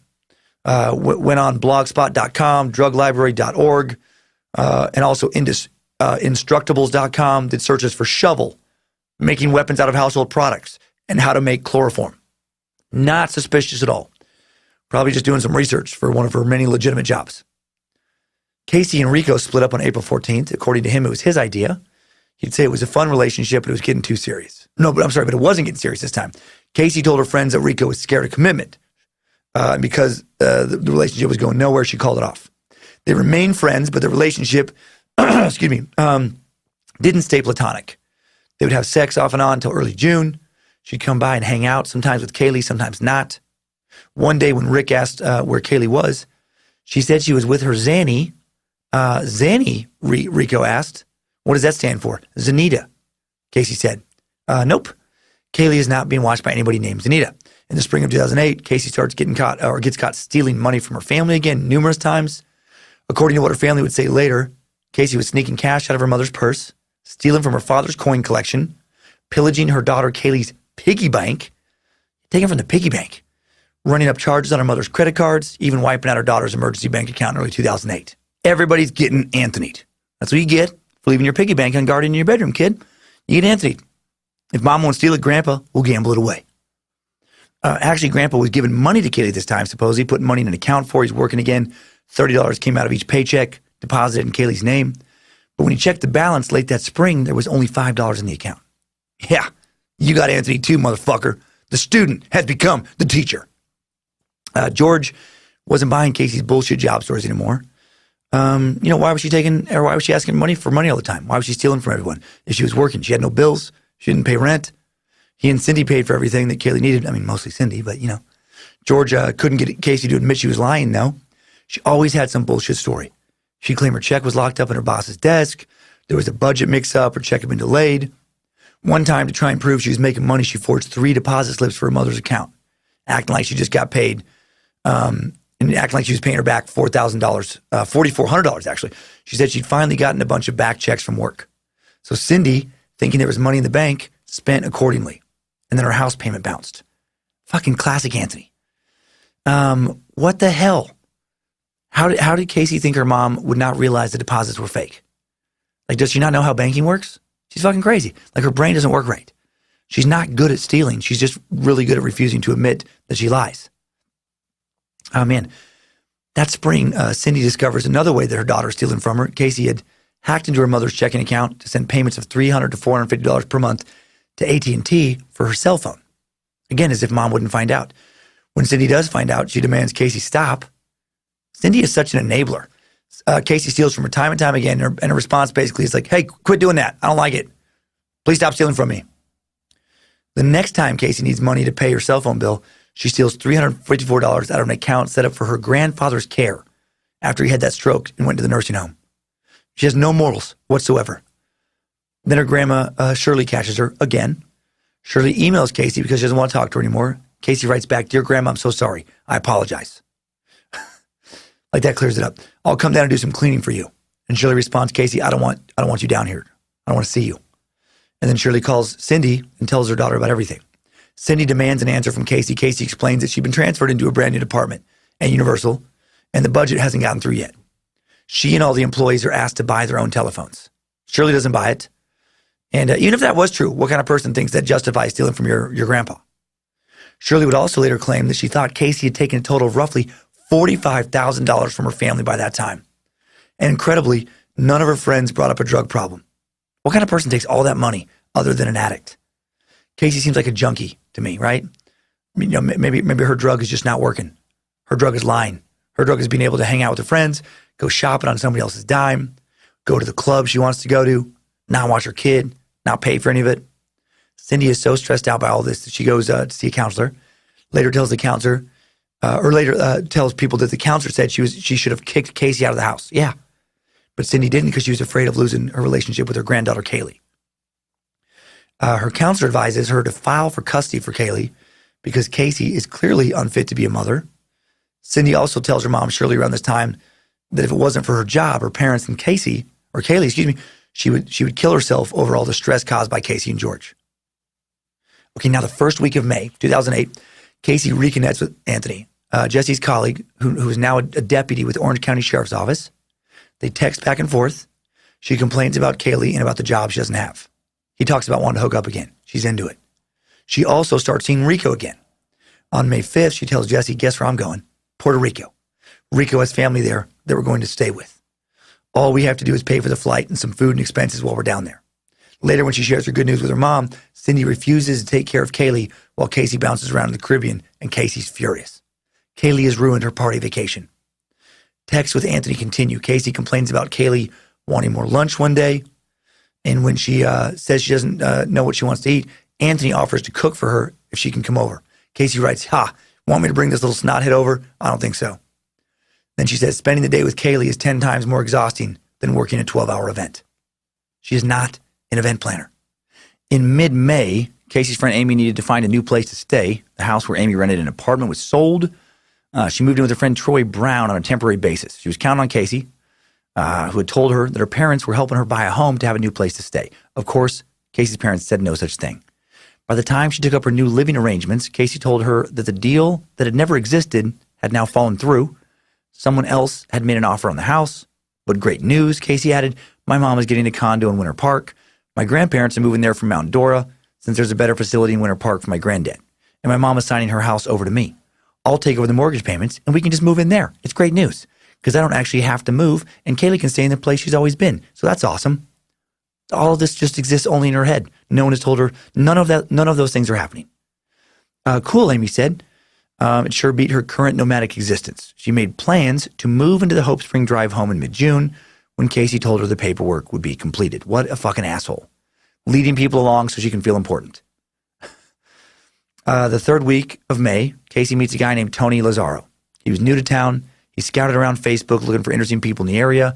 He found a good-looking girl named Casey Marie Anthony who claimed to be a student at Valencia Community College. She wasn't. He sent a friend request and she accepted. Soon, he had her phone number and called her on May 23rd to tell her about a no-clothes party that night at the Villages on Science Drive near the University of Central Florida campus, an event where you had to dress in things that weren't normally worn. She said she'd like to go. She got directions. She wore an American flag toga style to the party. Later that week, Tony asked Casey to come over and hang out with him and another couple. She agreed, but then called that night to say she was staying with the nanny as Kaylee had woken up before she could leave. There is no fucking nanny. In early June, Cindy took a week of vacation. She and George went to visit George's mother in Fort Myers and to relax on the beach. That didn't happen. Cindy ended up babysitting Kaylee the whole week while Casey partied on her mother's dime and told more outrageous lies. You just got Anthony'd. Cindy complained to her mother, Shirley, about it all, saying she was sick of being the only consistent breadwinner in the house. George had bounced around to 3 different jobs since she'd taken him back. She was paying for Casey's car insurance. She was paying off credit card bills for Casey. When Casey finally showed up on Saturday, June 7th, to pick up her kid, she told Cindy that a babysitter would be keeping Kaylee from June 9th through June 12th because Casey had to take an out-of-town business trip to Universal Studios, or with Universal Studios. Cindy asked Casey about a change of address notice that had showed up for Amy Huizinga. Casey said, oh, she just wanted a package sent there, which makes zero fucking sense. On June 6th, Rico makes dinner for a group of friends. Casey tells both Rico and Amy that she'd be there. She blows it off, blames her non-existent job. In reality, she was partying at Fusion with that other dude, Tony Lazzaro. Rico sees pictures of Casey at the nightclub when he visits MySpace later that day, sends her a text. Did you go to Fusion Friday night? Yeah, but my boss sent me there to spy on his daughter, she says. Casey and Kaylee show up at Rico's that night after 8 p.m. Casey claims that she and her daughter had no place to stay. Rico invites him to spend the night at his place. And then Casey and Rico break up because of Casey's partying at Fusion with Tony. Man, she would have gotten away with so much more if she would have lived pre-social media. That's what's even scarier. Social media fucked up her bullshit game. Yeah, pictures out there documenting lies. The following day on June 7th, Tony teases Casey about the possibility he's going to move back to New York. She bursts into tears, chokes back sobs. He tells her, you're taking this way too seriously. Things are going too fast. Relax. You know I'm moving soon. I'm just here for school, then I'm out. Tony also tells her that if he ever decided to have children, he only wanted sons.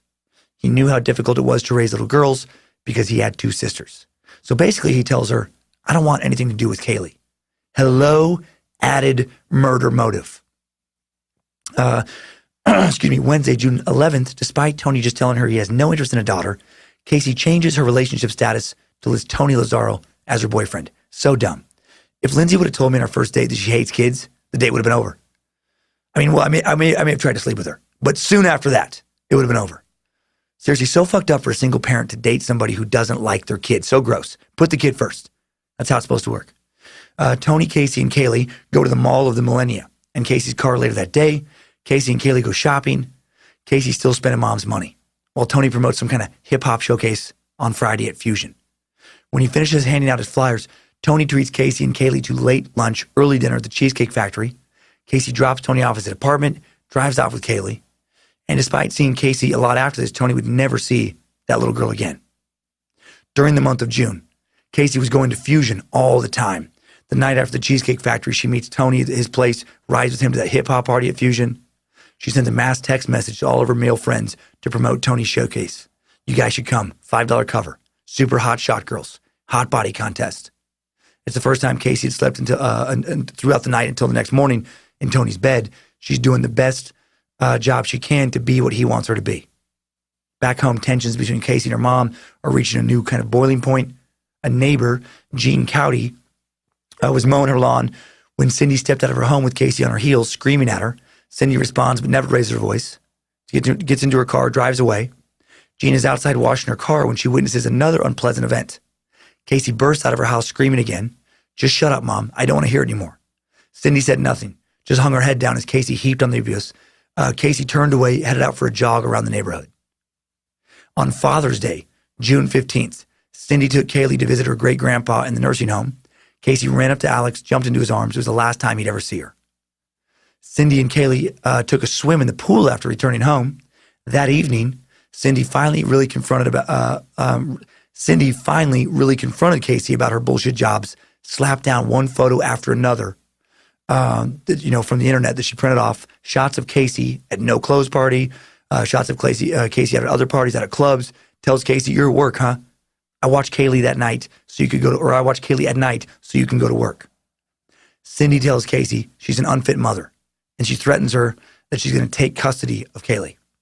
According to a story Casey's brother Lee shared with a friend later, the confrontation then became physical, escalated to Cindy wrapping her hands around Casey's throat and trying to choke her. Too bad she didn't finish the job. If she did, I bet little Kaylee would still be alive today. The following day, on June 16th at 12:50 in the afternoon, Casey sits down in a lazy boy recliner next to her dad, tells him, "Hey, I'm going to be working a little bit late. Kaylee's going to be staying with the nanny. I'll see you and Mom tomorrow afternoon. I've already talked to Mom. Mom knows I'm going to be staying over." Little Kaylee, such a cute kid, looked extra adorable that day.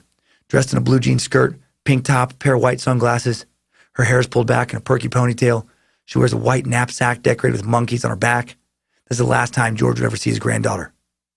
Casey and Kaylee pull away from the family home in Cindy's car before 1 p.m.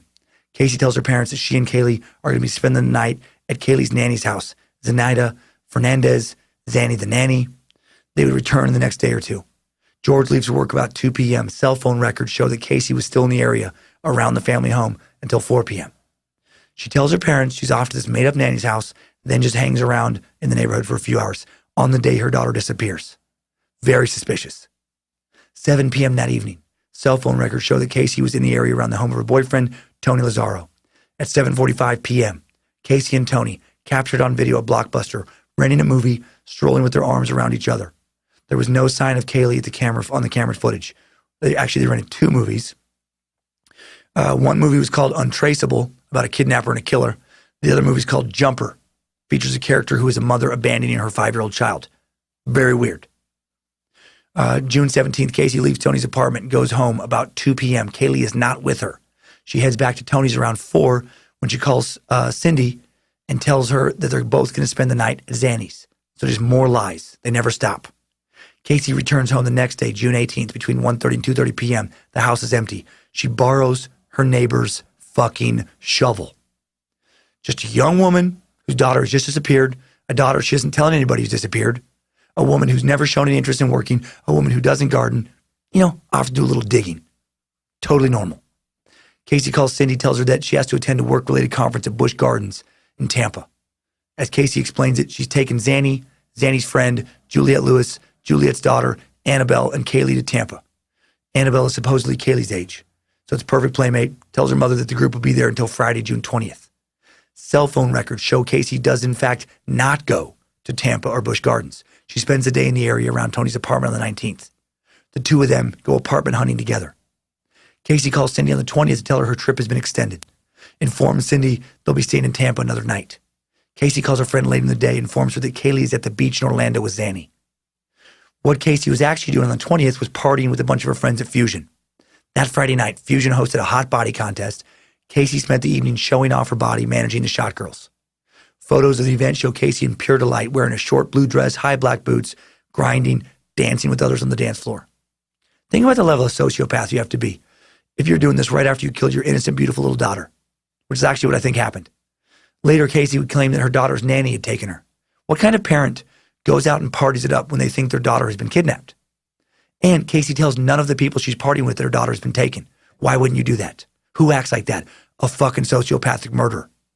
That is quite literally the only explanation for this behavior that makes any sense to me at all. She either killed Kaylee or knows who did and is glad they did it. She's enjoying herself. No one reported her being the least bit upset over anything relating to Kaylee around this time. On June 22nd, Casey calls Cindy, tells her that the conference ended, but she didn't get any time to enjoy the park with everyone, so she's going to stay one more night. What she really wants to do is hang out more with Tony. Casey leaves Tony's apartment at 1:41 p.m. on June 23rd, runs out of gas, calls him for help. Rather than buy gas, she directs him to the Anthony home, where Tony broke the lock on her father's shed so that Casey could take 2 red portable gas cans. They take the gas cans back to her car, pour the contents into the tank, start the car, drive back to Tony's in their separate vehicles. Casey calls Cindy, tells her that on the way home, they were in a minor car accident and that Zanny is injured. They would all stay with her in the hospital. I don't understand any of this. On June 24th, Casey goes to mow the grass and discovers the lock on the shed is broken and that 2 gas cans are missing.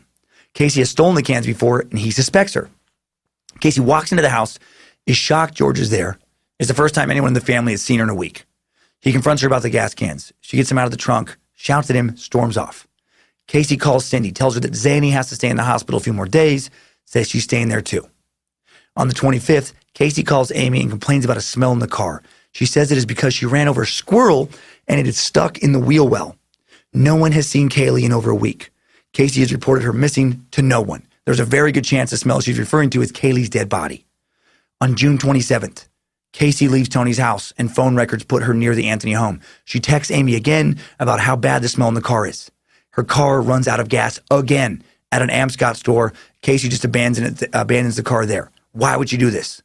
Maybe because she doesn't want to drive a car that smells like the daughter she's killed. One with possible evidence of a murder. 3 days later, on June 30th, Casey's Pontiac is towed. She doesn't seem to give a shit. She spends the morning shopping with Amy, then drives Tony to the airport in his Jeep. Calls Cindy. Tells her that she and Kaylee are going to stay in a hotel with some dude named Jeff until July 3rd. On July 2nd, Casey calls a tattoo shop, makes an appointment for July 3rd. She eats lunch at Buffalo Wild Wings, shops, and goes out clubbing in the evening. Decides to spend the night at Amy and Ricardo's. When Amy asks where Kaylee is, Kaylee says that she is with Zanny, the nanny. Cindy calls Casey 8 times in the 24 minutes between 12:13 a.m. and 12:37 a.m., but nobody answers. Again, how guilty does she appear here? Best case, her daughter's been missing for over 2 weeks, and she doesn't seem to care. Worst case, she's a monster. July 3rd, Casey gets a tattoo, the words Bella Vita, Italian for beautiful life, inked on her left shoulder. Killing your daughter and clubbing in Florida. Is that the beautiful life? I didn't know that. Cindy gets a hold of Casey on the 3rd. Casey tells her that she and Kaylee, these fucking names, by the way, too. Cindy, Casey, Kaylee. God damn it. I fucking hate it when families do that. Like I'm still annoyed in moments with my dad. Like when I growing up, why would you also name me Dan? There's so many other names. Why give me your name? I never considered that with my kids. Anyway, fucking Cindy, Casey, fucking Kaylee. Casey tells her that she and Kaylee are at the Universal Studios for an employee family event. Cindy doesn't buy it, shows up in the parking lot. When Casey gets on the phone, informs her that there had been a change of plans. Tells her mom that Jeff Hopkins invited her and Kaylee over to Jacksonville. They're already en route. More crazy lies. Cindy has her son Lee create a MySpace page for her so she can post a lengthy paragraph about hurt and betrayal for Casey to discover. Her subject line is, "My Kaylee is missing," and she posts her mood as distraught. The 17-line entry is filled with sadness and anger. What does the mother get for giving her daughter all of these chances, a broken heart? Who is now watching out for the little angel?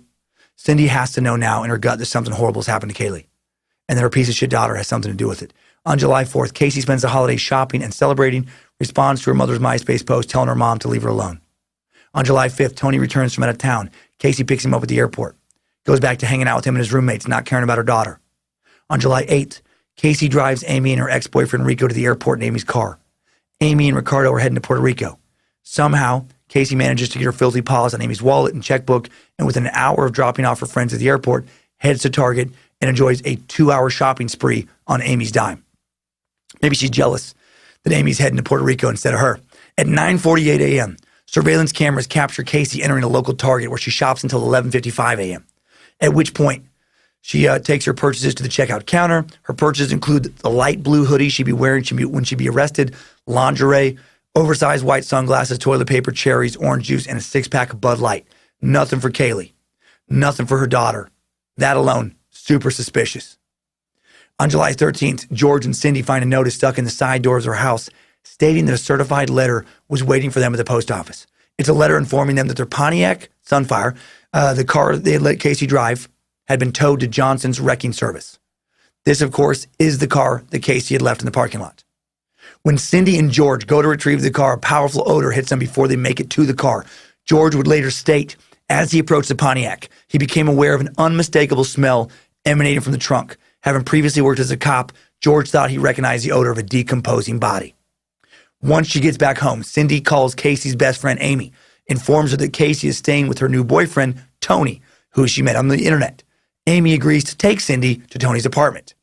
Cindy confronts Casey, forces her into the car, finally had enough of all the lies. Kaylee's nowhere to be seen.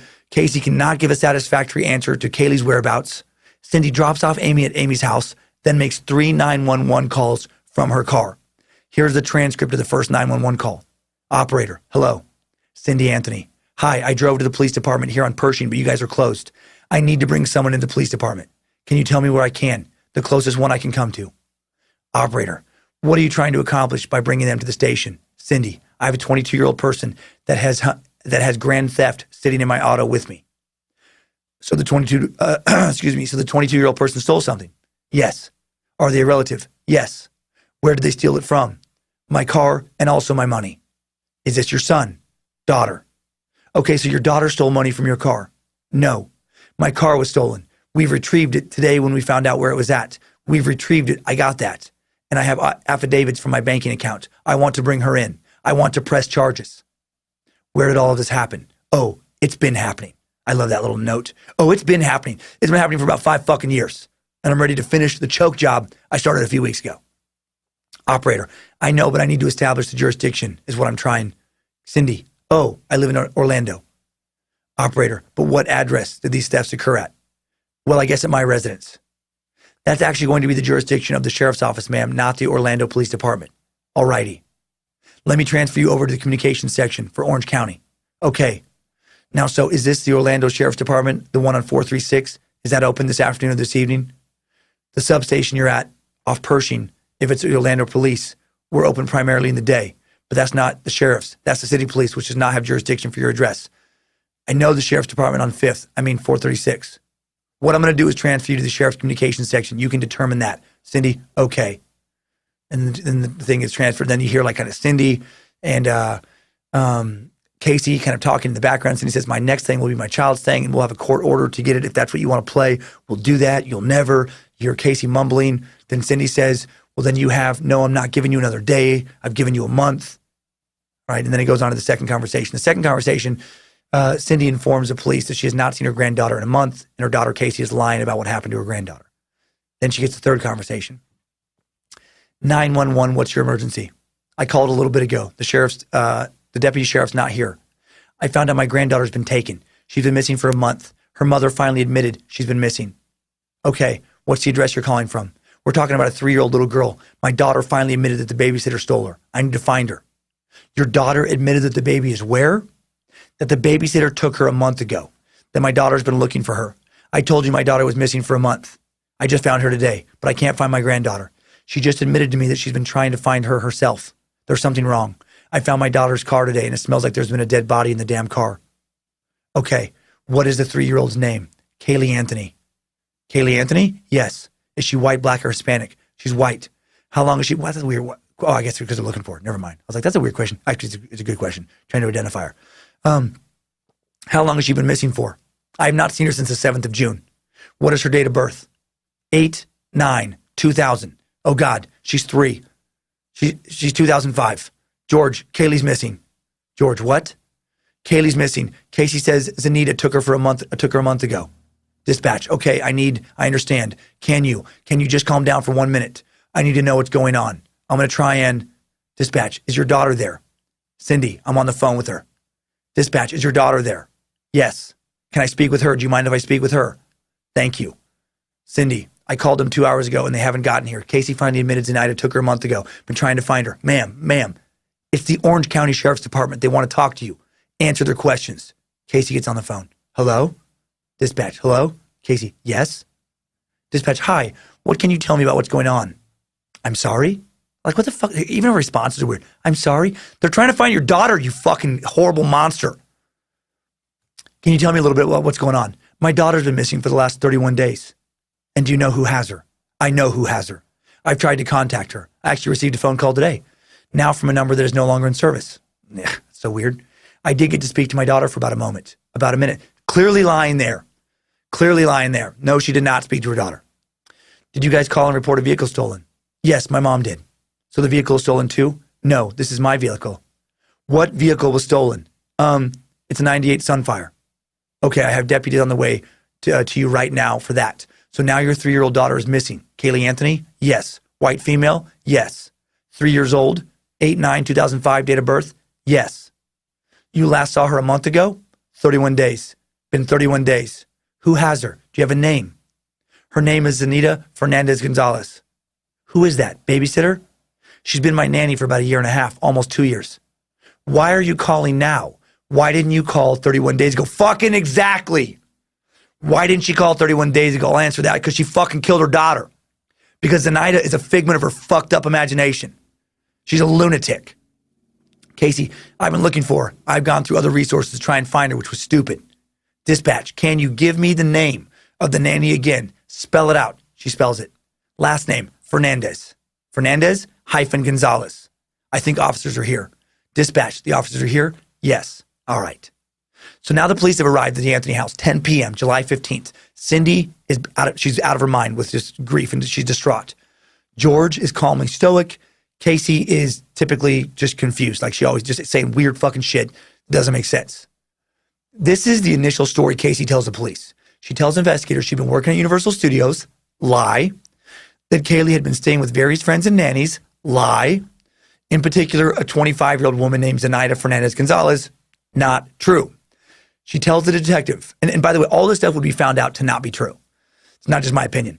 She tells the detective that on Monday after Father's Day, sometime between 9 a.m. and 1 p.m., she took her daughter to the apartment of her current babysitter, Zenaida Fernandez-Gonzalez, also known as Zanny. Nope. Lie. She has been introduced to the woman 18 months earlier by her friend Jeffrey Hopkins, who has hired Zanny to babysit his son Zachary. There is no fucking Zachary. She gave Zanny's address as the Sawgrass Apartments on South Conway Road in Orlando.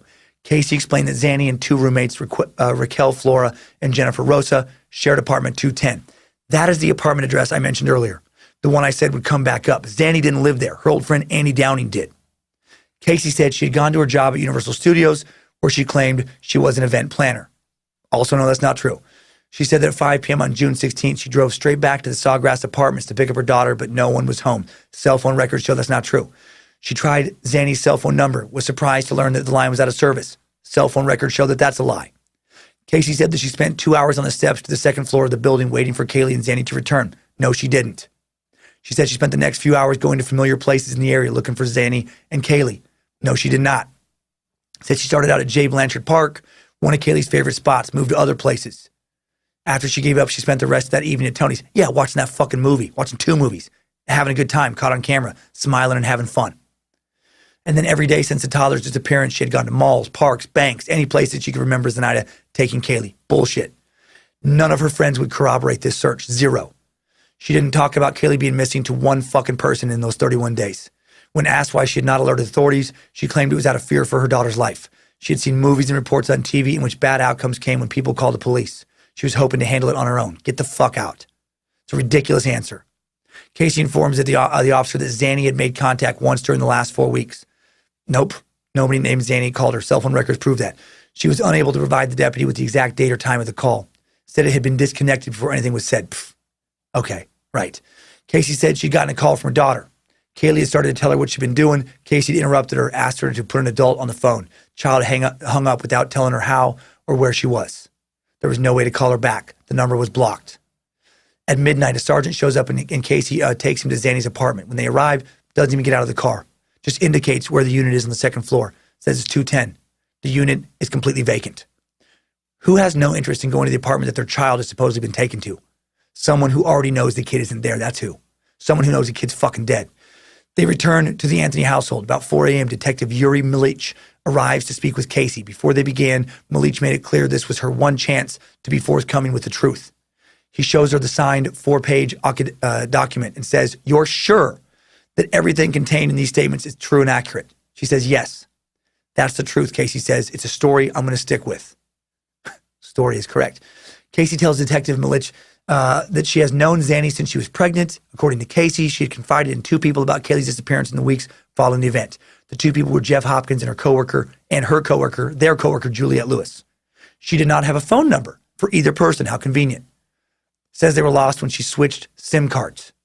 So ridiculous. Milich asks Casey about her employment. She says she's worked at Universal Studios for about 4 years. Said that Zanny also worked there part-time as a seasonal employee. Milich then asked Casey if she's had any problem with drugs or Kaylee took any kind of medication. Says no to both. The following morning, Milich goes to the Sawgrass Apartments to inquire for information about Zanny. Meets with the manager, Amanda Macklin, and a maintenance man, Dave Turner. Neither knew Zenaida. Neither knew Zanny. Macklin stated that apartment 10 had been vacant for 142 days. Clearly, Casey had not dropped Kaylee off there that summer. They then ran Zenaida's name through the computer database and did get a hit. A woman named Zenaida Gonzalez, who did come to look at the apartment, or actually not that one, but one of the apartments in that complex, on April 17th. Never a tenant. But she did complete a guest card, left a cell phone number. Maybe Casey found that card. By 9 a.m., Malich was at Universal Studios looking for Casey's close personal friends, Jeff and Juliet. Upon arrival, he's informed that Casey is not employed by Universal Studios. Hasn't been for over 2 years. She did work at the park selling souvenir photos at the souvenir shop, right? She'd been selling photos at the souvenir shop. She'd been fired April 24th, 2006. Malich asked Casey to come meet him at Universal in an attempt to get her to admit to her lie. Casey approaches a security guard, informs him that she had forgotten her ID card.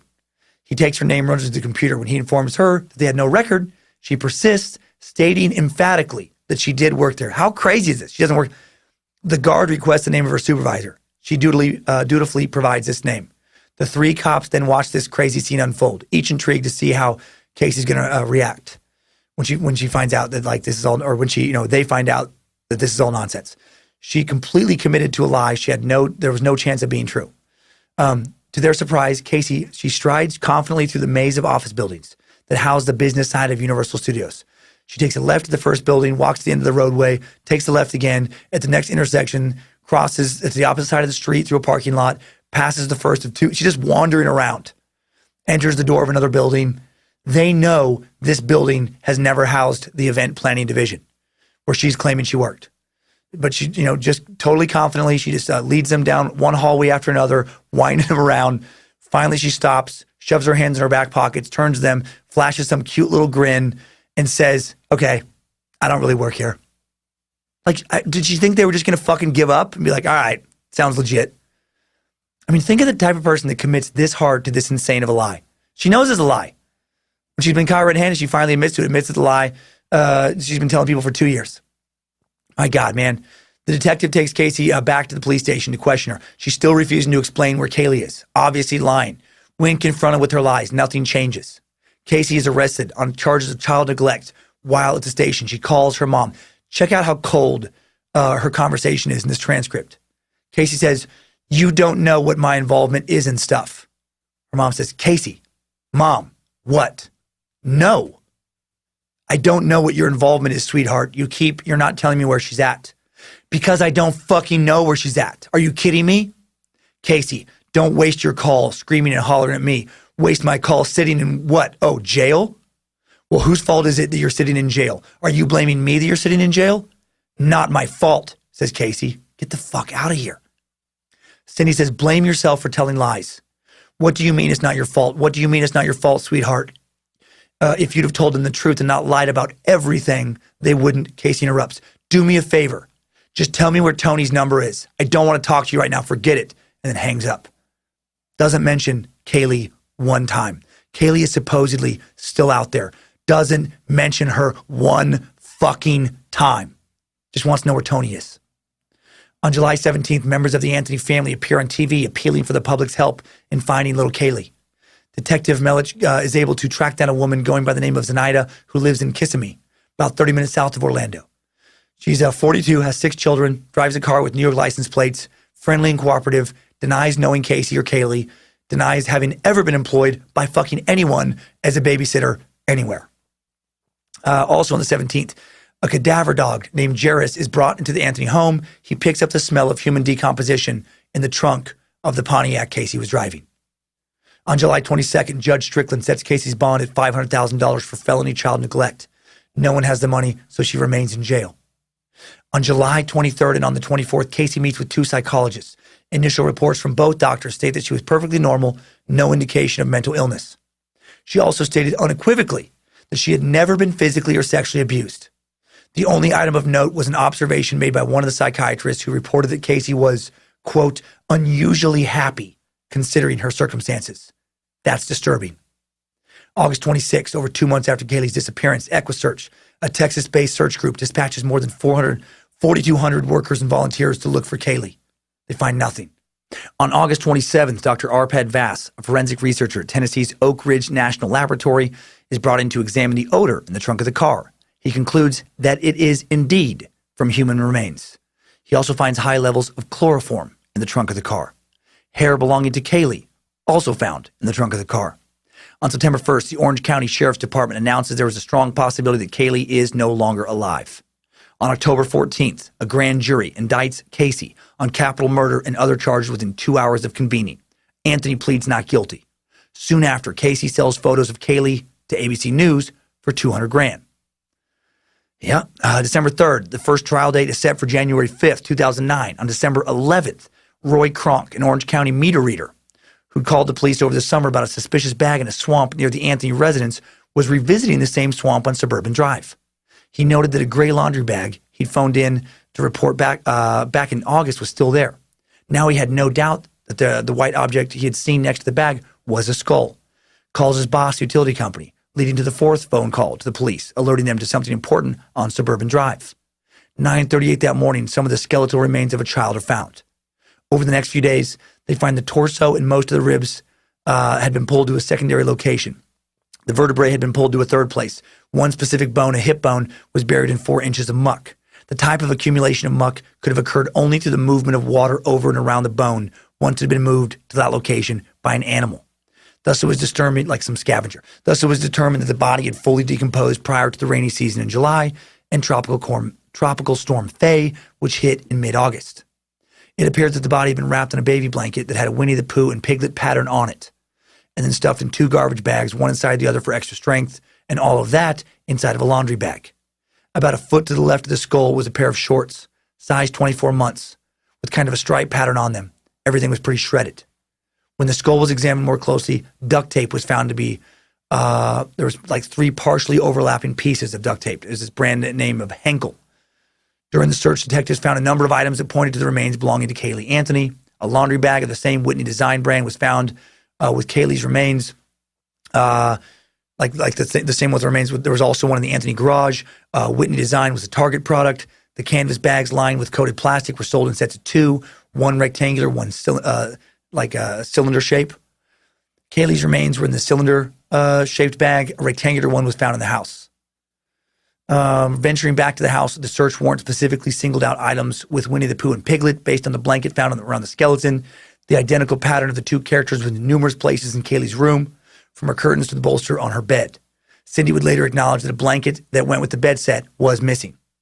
December 17th, the remains are positively identified as that of Kaylee Marie Anthony. Dr. David Hall, a retired professor from the University of Florida and a renowned expert in forensic botany, was called to the scene to examine the plants growing in the area where the remains were found. What interested Dr. Haskell at the scene was what he didn't find. Had the body been placed in the swamp shortly after death, he would have expected to find evidence of large colonies of early colonizers. Instead, he found evidence of very few, and though there had been both flies and maggots in the trunk, these fell in a separate category from the early colonizers that Haskell expected to find. What could explain this? That Kaylee's body had been in the trunk or some other place for initial decomposition before it was put in the swamp. Late in the evening of January 22nd, Casey's father, George, attempts suicide. Writes a suicide note. Says, "I have lived many years. I am satisfied with my decision because I've never been the man you, Lee, Casey, and especially Kaylee Marie deserve. Luckily, paramedics find him before it's too late." On April 13th, the state of Florida announces they plan to seek the death penalty for Casey Anthony on the charge of first-degree murder. A new trial date is set for May 9th, 2011. And let's take a look at that trial after today's Timesuck timeline. Good job, soldier. You made it back. Barely.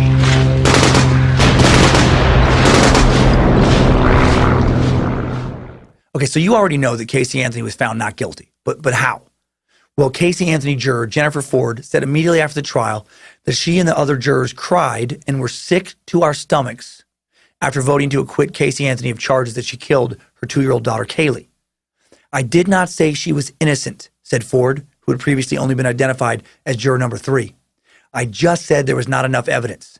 If you cannot prove what the crime was, you cannot determine what the punishment should be." Ford told Moran she thought Casey Anthony's claim that her 2-year-old daughter accidentally drowned and that she lied for 3 years was more believable than the evidence the prosecution presented. Ford said that she couldn't make out logically the prosecution's argument because there were too many unanswered questions about how Kaylee died, including how Casey Anthony would have used chloroform to smother the 2-year-old daughter, then put her in the trunk of her car without anyone seeing her.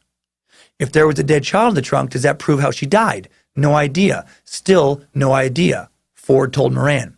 If you're going to charge someone with murder, don't you have to know how they killed someone or why they might have killed someone or have something where, when, why, how? Those are important questions. They were not answered. Get the fuck out of here. A lot of people disagree with this, and I'm one of them. People like the judge, prosecutor, legal experts. What do you mean? Why? It's fucking obvious why she did it. Kaylee was getting in the way of her partying. Essentially, the biggest problem prosecutors faced in this trial was struggling to prove how Kaylee died. By the time her little body was found, it'd been over 6 months. It had decomposed too much to be able to easily, conclusively identify the cause of death. Russell Heckler, one of the 5 alternate jurors who was present for all the testimony and sequestered along with the 12 other jurors, said the prosecution failed to prove their case, and there was reasonable doubt. Again, they didn't show us how Kaylee died. They didn't show us a motive. Casey Anthony's defense team argued that Kaylee accidentally drowned in the family pool and that George Anthony, Casey Anthony's father, helped dispose of the body. Also in the trial's shocking opening statement, defense attorney Jose Baez said that Casey Anthony hid her daughter's death in the same way she hid what the defense claimed was years of sexual abuse by her father and brother. Baez was not allowed to bring up the alleged abuse in closing arguments because Judge Perry didn't believe the abuse had occurred, didn't believe there was enough proof of it. I think the allegations of abuse did taint the jurors' perception of Casey. She became the victim instead of the aggressor, right? She was the victim of this mean man, these mean men. Tiny little pretty Casey, so abused, used to keep secrets. She became so used to keeping secrets she didn't know what was real, what was fake, including the death of her own daughter. That's why she lied all the time. To me, this just feels like Casey was able to find a defense attorney who was equally manipulative, right? Just as lacking in morals as she was. I don't know how certain defense attorneys stomach shit like that. I really don't. I mean, a good ability to rationalize, I guess. Maybe an ability to emotionally distance yourself from what the trial is actually about. Turn it into a game where the only object is to win, even if winning means letting a terrible child killer walk free. A child killer who stole from her family over and over again, stole from her friends, lied to literally every fucking person she knew, killed her daughter so she could party more often on other people's dime, right? During the trial, threw her own father and brother under the bus to ruin their reputations for forever. I think Casey did it, clearly. I think she's a real piece of shit. And since she's free, if you're listening, Casey, I hope you're fucking miserable. I hope you hate yourself for what you've done. I hope it haunts you for the rest of your days. But that's just what I think. That's just one opinion. Let's see what other opinions are out there in today's idiots of the internet. Idiots of the internet. For today's video, I went with the reading of her not guilty verdict. It was a video published by ABC News on July 5th, 2011. Most of the commentators seem to feel a lot like I do. The video of her being found not guilty has 28,000 dislikes compared to 2,400 likes. So most people not happy with this verdict. 2 years ago, user Patrick M posts, "I'm still shocked no one has murdered her." Yeah, me too. I mean, honestly. I mean, she's still out there just, living it up, partying, still living in Florida, hasn't changed her name. If Dexter was a real person, she would for sure be dead. User IG Spida337 posts, "Casey Anthony and Jodi Arias would be great friends." Exactly. Or actually, they would despise each other because they're far too similar. Not sure one manipulative, evil she-devil would enjoy the company of another, right? They'd be competitors for the same dudes, probably. User Rachel Petite posts, "What idiots were they?" And she's referring to the jurors. "Were they informed that 3 months before her child went missing, she had a search history consisting of neck breaking, shovels, how to make chloroform? Plus, she didn't inform that her child was missing for an entire month? People who think she is innocent must be crazy. I'm so sad to see that little Kaylee did not get justice." Exactly. I understand from a legal perspective thinking maybe she wasn't guilty in a courtroom sense, but actually thinking she was innocent, like some of the people in the comment section seem to think, it's fucking crazy. Sharon True Crime posts, "Never cried when her baby was found dead, but cries when she finds out she's getting away with it." What does that say? Exactly, Sharon. To me, it says she didn't give a single fuck about Kaylee. She has proven over and over again she didn't care about her family, only cared about herself. Now let's get to some idiotic posts. User The Hours 1000 defends Casey, posting this in regards to people saying she's guilty. He posts, "You didn't see it happen, so shut up." I don't think you know how crime works, Hours 1000. You can still be found guilty when no one sees you, if apparently you didn't know that. You can be found guilty when there's no forensic evidence tying you to a crime scene. Circumstantial evidence actually can be enough to convict. Many people have been convicted by circumstantial evidence if there's enough of it. And there was roughly a cubic fuck ton in this case. Trials can be very complicated, still produce a guilty outcome. That's why you still have the trial when there's no eyewitnesses. Be a lot less trials, right? If it was eyewitness or nothing. Just, did you see her do it? No, Your Honor, but case dismissed. No one saw, so there's no crime. Next case. Casey has a lot of idiot fans in the courtroom. User Born Yesterday posts, imagine banging her as soon as she gets out of court. Okay? User Missy Poe posts, I know she killed her kid and all, but I would still totally do her. User Dilbert Doe posts, I want to toss her salad. There are about 2,000 comments under this video. I would guesstimate roughly 400 to 500 of them are comments along these like variations of these comments. User Nico posts, if she was a guy, he would have gotten the electric chair. Fuck it, exactly. I agree with this 100%. I also think if she was a much less attractive woman, she would have been found guilty. Casey Anthony being a petite, sexual, attractive woman helped her case immensely. Excuse me. If she would have looked like some big, crazy-eyed, bearded, swarthy dude, you know, if she would have sounded like I do today, for instance, she would have gotten the death penalty. I don't know. Maybe I have a sexy phone operator voice right now. But many, many studies have shown that that attractive people are treated more favorably in life than unattractive people. And that doesn't stop with juries. A 2010 Cornell study found that unattractive defendants got longer, harsher sentences, roughly 2 years longer in prison than attractive people. The study was called When Emotionality Trumps Reason. And it went on to talk about how there are rational thinkers and emotional thinkers. Emotional thinkers are prone to thoughts like, well, just look at her. She couldn't have done it. She's so nice. She's so small. She's so pretty. I used emotional thinking when I was slutting it up back when I was younger. Numerous times during one-night stands, I would not wear a condom because I just didn't think that the girl I was hooking up with looked like somebody who had an STD. No way. She's too hot for chlamydia. So dumb. Dumb emotional thinking. And I've witnessed it firsthand during a trial, which I'll explain in a little bit here. I will end today's idiots on a random post that cracks me up because it's so fucking weird. User Dom Jervis makes his Casey Anthony post about himself, writing, I wasn't surprised at all. That prosecutor bears a stunning resemblance to a former coworker, the most insane certified public accountant I've ever known in my life. I would have told him to his face and almost certainly would have been dismissed. What? What? You think that Casey Anthony wasn't found guilty because the prosecutor bears an uncanny resemblance to someone who the jury had never seen? One of your fucking former coworkers who was a CPA you didn't care for. What? Like, who, A, thinks something that dumb, then B, writes it out, and then C, hits enter after writing it, and then D doesn't think, what the fuck am I talking about, and delete it? Someone who just thinks, yeah, this is good. This needs to be left here for others to see. Maybe another one of my former coworkers will come across it and be like, nailed it, Dom. That guy's totally Manny Paplinko. No wonder she got off. Prosecutor looks just like Paplinko. No, nobody likes Manny. Ha, stupid prosecutor. Oh, Dom, you get it. You fucking get it. Idiots of the internet. All right, so was the jury right? And again, if you're a new listener, my voice hasn't sounded like this in about 5 years. It hit the day I have to record before I leave, and I won't be back in time to record before Monday. I've been drinking tea, water. Joe peed in my mouth for 30 seconds at least. Nothing's been doing it. I offered to blow Joe just to see if that would lube up my throat, but we decided not to take it that far because of some kind of weird, I don't know, feelings he has in work situations. He thought it would make things awkward to the next recording. But seriously, this is not how it normally is. So was the jury right? Was there just not enough evidence to convict her? Was it too circumstantial?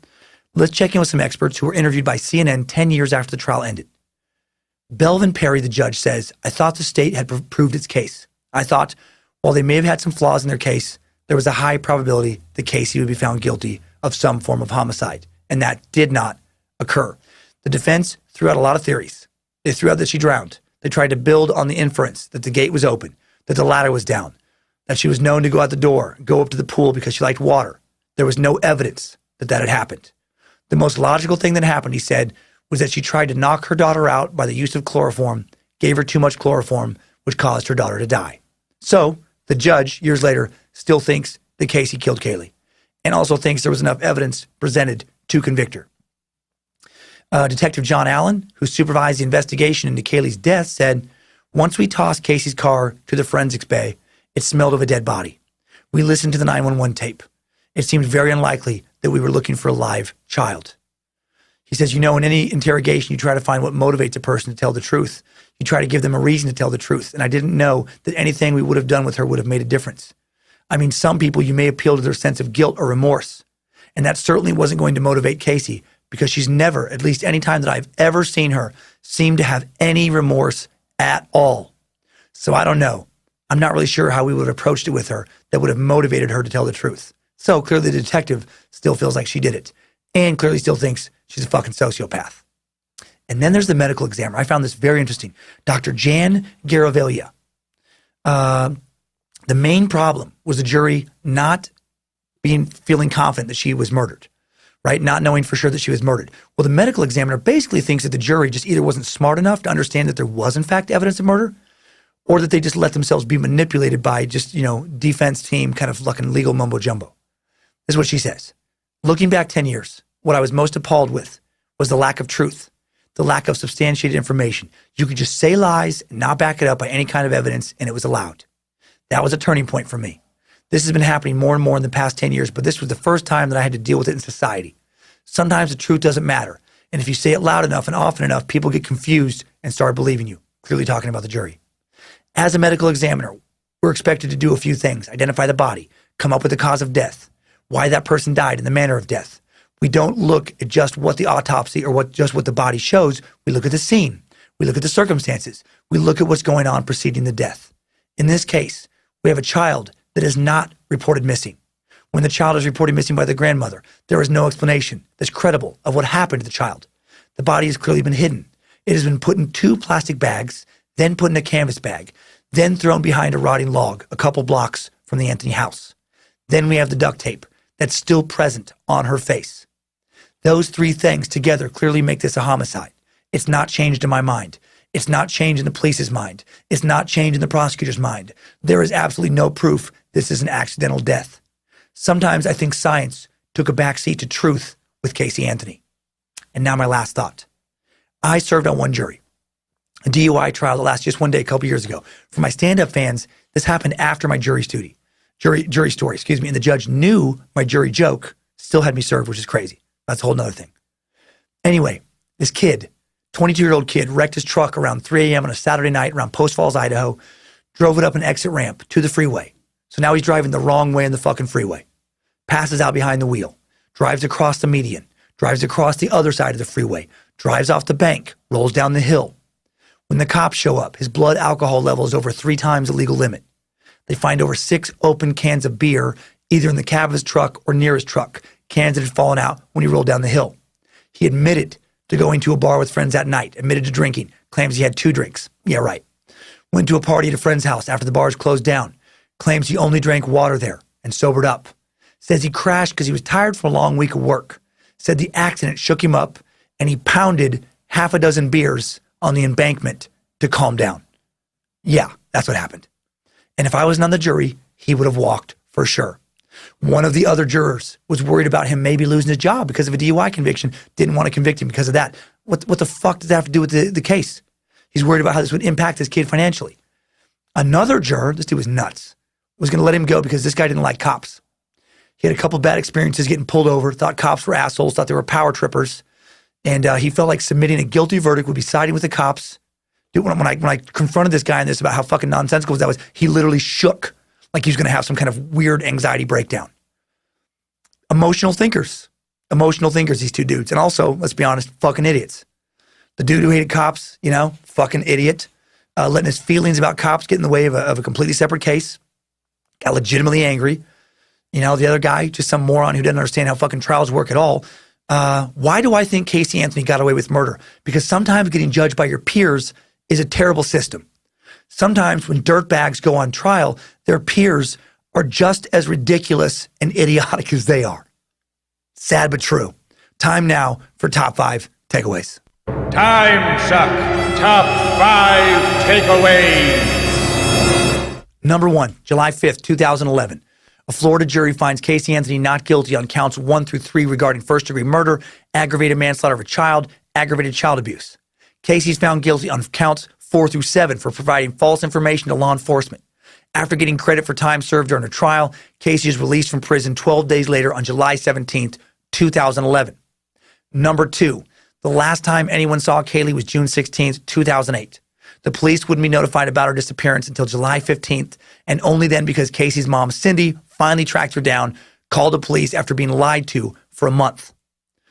Number 3, when initially questioned by the police about what happened to her daughter, Casey lied about where she worked, who was watching her daughter, where she had been for the past month, and more, everything. Basically, Casey told nothing but lies to the police, who were talking to her because they wanted to try to find her 2-year-old daughter. You need to know the truth to find someone in that situation. Who lies in that situation? Nobody innocent. Number 4, we still don't know who the actual father of Kaylee was.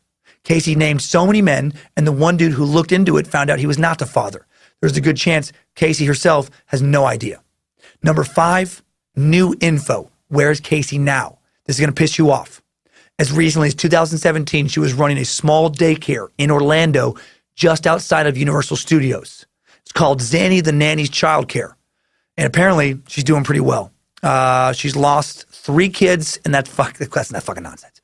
No. That'd be so messed up. Last time she gave an interview in 2000, this is still going to piss you off though. Last time she gave an interview in 2017, she was living with a man named Patrick J. McKenna in South Florida. Who is he?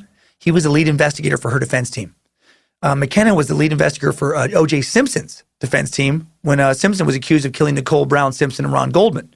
He also helped get William Kennedy, a member of the Kennedy family, acquitted from a rape charge or rape conviction in 1991. Casey does research now for McKenna, who's over 30 years older than her. In my mind, they're clearly fucking. Like in my mind, I'm reading into it somewhat, I admit. She found this old dude, during the trial, she, manipulated him sexually just like she did to dude after dude after dude before the trial. And, talked her into taking care of her after the trial. She's living a nice life. McKenna funded a photography business of hers for a while. She lives in McKenna's house. She takes pictures like she was when she was actually working at Universal Studios. He lets her do research. And apparently she doesn't care what you think about her. She said in this last interview, "I don't give a shit what anyone thinks about me. I never will. I'm okay with myself. I sleep pretty good at night." She also doesn't seem to care or understand how weird it was to lie like she did. She says, "People lie to the cops every day. I'm just one of the unfortunate idiots who admitted they lied." No emotion whatsoever in this interview other than maybe a little bit of a smirk. Such a piece of shit. And that's it for today's top 5 takeaways. Timesuck Top 5 Takeaways. Casey Anthony has been sucked. I did my best. A for effort. I did my research. I know I wasn't able to sell it like normal, but I still got it done. I got it done. Okay, I'm sure we'll get some good updates about this one because there's so much info. I edited this episode more than any episode I've ever done, and it still has the longest word count. So much to this, but I think we nailed the important parts today. Our justice system, it's run by imperfect meat sacks, and therefore, it's never going to be perfect. And just like innocent people sometimes get convicted, sometimes guilty people go free. It's frustrating, but it happens, and it'll continue to happen. And I firmly believe Casey got really, really lucky with this justice system.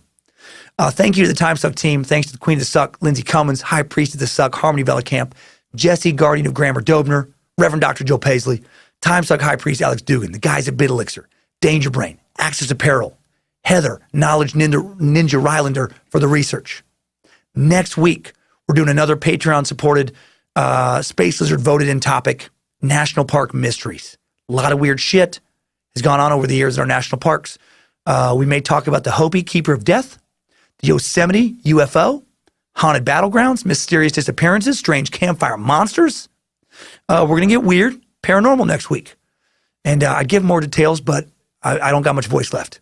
I'll get into it. It's going to be fun. Trust me. I'm going to have my voice. I got over 2 weeks now, or 2 weeks to get ready. I'll be healthy.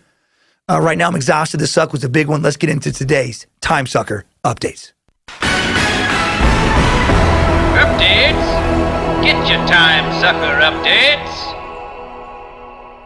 Today's first update comes in from Thomas Fogg regarding my thoughts a few sucks back on socialism, communism, the notion that all men are created equal. So informative and well written. I had to share it. Thomas writes, "Greetings, Master Sucker. I just wanted to open up a quick dialogue about socioeconomic systems, how they affect the quality of life of individuals governed by them, and their effects on the world as a whole. Let me first acknowledge that two of the strongest economies, nations, and indeed idealistic structures are the United States and China, a capitalist and a communist, these are both in quotes, nation respectively. Let me also say that while the United States is a capitalist right-wing country on paper, it also has a significant amount of socialist policies, as you stated in your Pedro Lopez episode. On the flip side, while China is a communist left-wing country on paper, it has a significant amount of socialist policies in the other direction. What I'm saying is we both have more in common than either side is willing to agree on. The real problem with labeling China a communist nation is that the description is limited to describing how the monetary structure of the country works and not the power structure. China is a Leninist communist country, as opposed to Marxist communism, where the government has a fascist reign over the people, both economically and socially. For example, there are actually words that are illegal to use in China in public and on social media. But again, the issue most people have with this system is fascism versus liberalism, as opposed to communism versus capitalism. We all know about communist dictators currently and previously in the world, but we often forget about the dictators of the other two systems. Hitler, of course, is the best contemporary example of a socialist dictator. And I can't think of a better example of a capitalist dictator than Julius Caesar. On the other side of that coin, we can actually see examples of countries that were too liberal. The United States' original government consisted of the Articles of Confederation before the Constitution was adopted. The federal government was so liberal, they didn't have the power to collect taxes from citizens.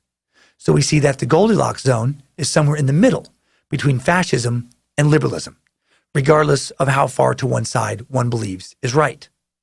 While I acknowledge the problems with communism, I know you're already aware of the evils and drawbacks the system can have with the best of intentions because of human nature, so I'll gloss over most of it. The big takeaways are the lack of incentive for effort, as well as greed ruining stages of production and preventing actual redistribution. The positives to this system, however, actually do seem to work in smaller sample groups, with the obvious flaw being they don't work on a countrywide basis. But let's talk about the drawbacks of end-level capitalism, where the U.S. is heading long-term without change. You said you were for the idea of a free higher education system for those who test well enough to get in, and that would be a good idea. While, like Marxist communism, this would be a great idea under ideal circumstances, the sides of the argument against help make the smart smarter you may not think about are the lower class and subsequent minority groups that would be excluded because of this. On average, predominantly white schools have better curriculums, better technology, better school activities, better student engagement. Conversely, the school populations that suffer the most are Black and Latino-heavy schools. Black and Latino people aren't racially quote-unquote dumber than white people, but they will regularly score lower on standardized tests due to education inequality and racial misrepresentation. That doesn't even include the fact that these minority groups are stuck in a cycle of systemic poverty, racial profiling, prison states, societal backlash. As the Netflix documentary series Explain put it, if you were to start a race and the leaders in that race were given a 400-year head start, does it truly matter how fast you are if you can never hope to catch up? True capitalism doesn't take care of the lower class, and in fact needs the lower class to stay where it is to work as cheap labor for the upper class. The upper class is allowed to run larger and larger corporations and in turn spend vast amounts of wealth and resources lobbying the democratic government into making decisions better for the few rather than the many. The real problem with pure capitalism as a socioeconomic system, rather than just an economic system, is that the individual has no power and corporations become the entities the government serves. I'm not saying socialism is the best system, but I do believe it is the most moderate agreement between the socially idealistic Marxist communism and the aggressive realism of end-level capitalism. In truth, neither one can truly exist in practice. But consider this: we, the United States, the wealthiest country on the planet, with the best medical, technological, and agricultural infrastructure, have the highest cost of healthcare and prescription drugs, even the ones like insulin that people literally can't go without, have one of the worst educational systems of first world countries, especially considering we have the largest budget, and according to the USDA, still have 1 in 6 struggling with hunger. I'm not saying I have all the answers. I'm just saying there are certainly times when cold logic is the right path, but without idealism and the thought for the little guy, who cares how wealthy someone is in a system? I don't care about the Kim family in North Korea's massive wealth because the quality of life for an average North Korean is not great, as you found out on your North Korea suck. Lastly, because I know this email is absolutely way too long, and I love that I'm reading it when I had the least amount of voice. Somehow you missed the point of all men are created equal and hit the nail on the head at the same time. The saying isn't meant to mean we are all born perfect and with the same abilities. It's used by Thomas Jefferson in the Declaration of Independence when he famously wrote, "We hold these truths to be self-evident, that all men are created equal, that they are endowed by their Creator with certain unalienable rights, and among these are life, liberty, and the pursuit of happiness." He wasn't saying we were all brilliant military strategists like George Washington, brilliant thinkers like Benjamin Franklin, or great in history's eyes like any founding father. He was saying that nobody was created better than anyone, even if he did famously own slaves at the time. I'm not saying he wasn't a hypocrite, but like you said, it's okay that you aren't the smartest, the best, the fastest, the strongest, etc. I hope that this email at least gets you to think about different points of view, even on touchier subjects that could be one-sided.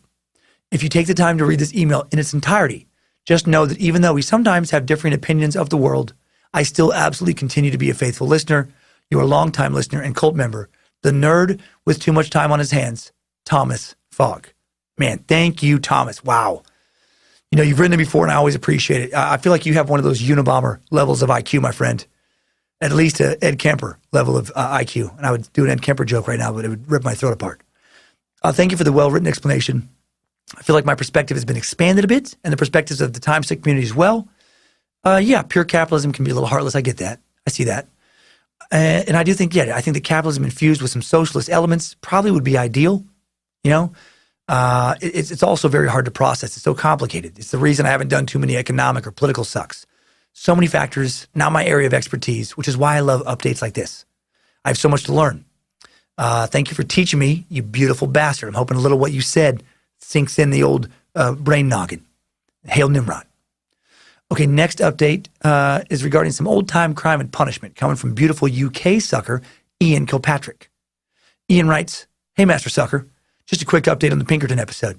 When talking about the hue and cry system in Anglo-Saxon England, you said that the whole 100 shall be answerable for any theft or robbery, in effect a form of collective punishment. However, the 100 referred to is actually the name for an administrative area within a county at that time, not the amount of people required to take part. Thanks for all the time, passion, and love you put into the suck. It's a joy to listen to. Keep on sucking. Ian in Durham, England." Ah, damn it. Well, thank you, Ian. That does make more sense than holding a random 100 people responsible. Still interesting that the community in some form or some area would be collectively held responsible for catching a criminal before they were dedicated law enforcement officers. Maybe if the community was held responsible for certain punishments, maybe Casey Anthony wouldn't be free right now. Thank you for sucking in from across the Atlantic. Tell your friends. Tell your friends so I can get over there. Pronunciation update from Big Rick. Says, "Howdy, Master Sucker, the ever noble and hilarious pontiff of the podcast. I discovered the suck through one of your messages while listening to your stand-up on Pandora. Roughly halfway through the Lincoln assassination episode, I realized I'd found my newest addiction. Today I became a space lizard. Yes, hail Nimrod, praise Bojangles. Now on to the reason I decided to type this message to you. Listening to the monster of the Andes suck use the word chassis, and because I said it chassis, like I almost did there, and completely destroyed the pronunciation. Common pronunciation would be chassis. This is one of those words that is near and dear to my heart as I am a tuner on my friend's racing team, Waltrip Racing, not the famous ones. Also want to say the suck has helped me through the absolute worst year of my life. Throughout a severe bout of depression, the suck was there to help me deal with it. Fuck yeah, man. I'm glad. Looking forward to seeing you when you come to Richmond in August. Oh, man, I'm looking forward to getting to Richmond. If at all possible, if you could spare a few minutes to talk with me, that'd be amazing. If you do end up reading this, I'm sorry for the length of my message. Well, I will talk to you. I talk to people after shows. That's partly why I think my voice is gone, to be honest. I had a lot of people to talk to in Nashville and Huntsville and stuff, but you know what? Worth it. Thank you, Big Rick. Yeah, man. Damn it, I'm ashamed of myself. I shouldn't be allowed to drive a truck anymore or have a beard. I should be only given a thin mustache and be allowed scooter status. I should have to wear a thin mustache and slowly ride a scooter to work because of how I say chassis. Clearly, I'm not a gearhead, but I do think that shit's cool. That counts for a little bit, right? Probably not. I'll see you in Richmond, Rick. Hail Nimrod. Another quick pronunciation update from Juan Ramirez, who writes, "Dear Socrates, Laplace is a French name, so it's pronounced Laplace. I almost said Laplace again. Yes, rhymes with ass. Now I'd like to share my favorite anecdote about the mathematician Pierre S. Laplace. Isaac Newton's work describing planetary movements didn't match observations quite 100% right, which led him to conclude that God's hand must periodically intervene to maintain stability. Years later, Pierre S. Laplace improved Newton's math and fixed the problems. When Napoleon Bonaparte met Laplace, he said, Mr. Laplace, they tell me you wrote this large book about the workings of the universe, yet you never mention its creator. And Laplace's answer was, I had no need of that hypothesis. Boom. Anyway, keep doing your kick-ass work. Love every single thing about Timesuck. Cheers. Oh, man. Thank you. Appreciate that, Juan. I had no idea. I had so many math people. There's so many math people knew about Laplace. I had some other people correcting me about Laplace. I like knowing you smarties are out there to fill in the holes. Now for a quick and final Pedro Lopez episode update. From Chad, thank you for leaving your pronunciation guide for your name. Chaumont. Chad Chaumont. Fucking French names. God damn it. Chad writes, you got me, you time-sucking motherfucker. I'm a truck driver from South Texas, and I faithfully listen to Timesuck while delivering people's random shit. I was listening to the Pedro Lopez suck, and when I heard about the hombre encino ants that ate a woman's face off in Brownsville, Texas, my neck of the woods, at a nursing home, I immediately paused the episode, pulled into a rest stop, Googled this ant. Nothing popped up. So I called my wife to see if she saw this on the news. Before she answered, I realized that you got me, and I bought your bullshit hook, line, and sinker. Bravo, sir. Bravo.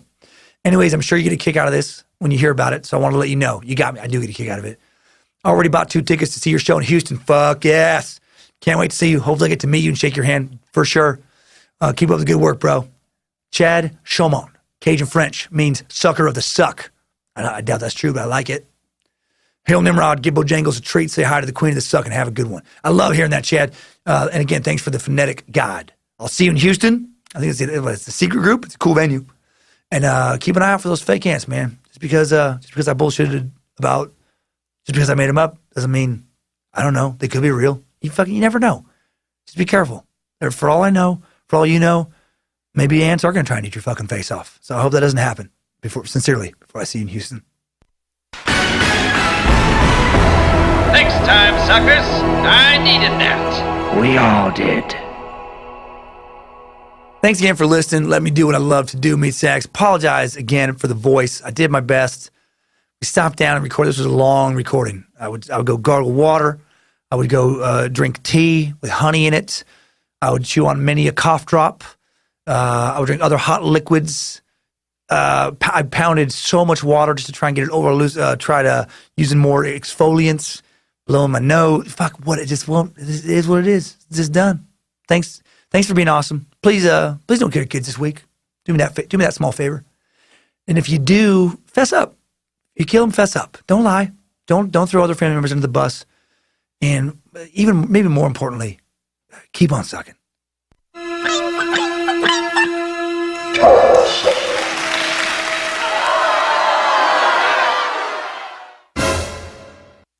There's one thing it's so hard to do. Podcasting, not have a voice. It's a weird thing. Like every job has their thing. Like I've thought, because I have weird fantasies in my head all the time. I thought like, well, even if I got my fucking arms chopped off, some maniac cut my arms off, maybe cut my legs off, if I can busted my spine, I could dictate. You could still like just lay me out on a table. I could record. If I lost my sight, I could still record. You know, if I went deaf, it'd be hard. If I went deaf, it would be hard. But it's possible. Some people do it. So I could figure it out. But you know, voice, if you're mute, it's real hard. I mean, I guess technically I could have a robot voice. I could just type everything and then a robot voice. You know what? That's what we need to do. I'm going to look into that. I got to make a note. Make robot match voice. Call Elon Musk. And we are friends. Call Elon Musk. I might have lost his number. I can ask Eddie Vedder for it. Call Eddie Vedder when you see him. You know what? I'm going to see Eddie Vedder just in a couple days. We're going to go work on some songs. Ask for Elon Musk's number. I'll call E, and I'll get a clone Android AI thing that I've been programming. Okay, done.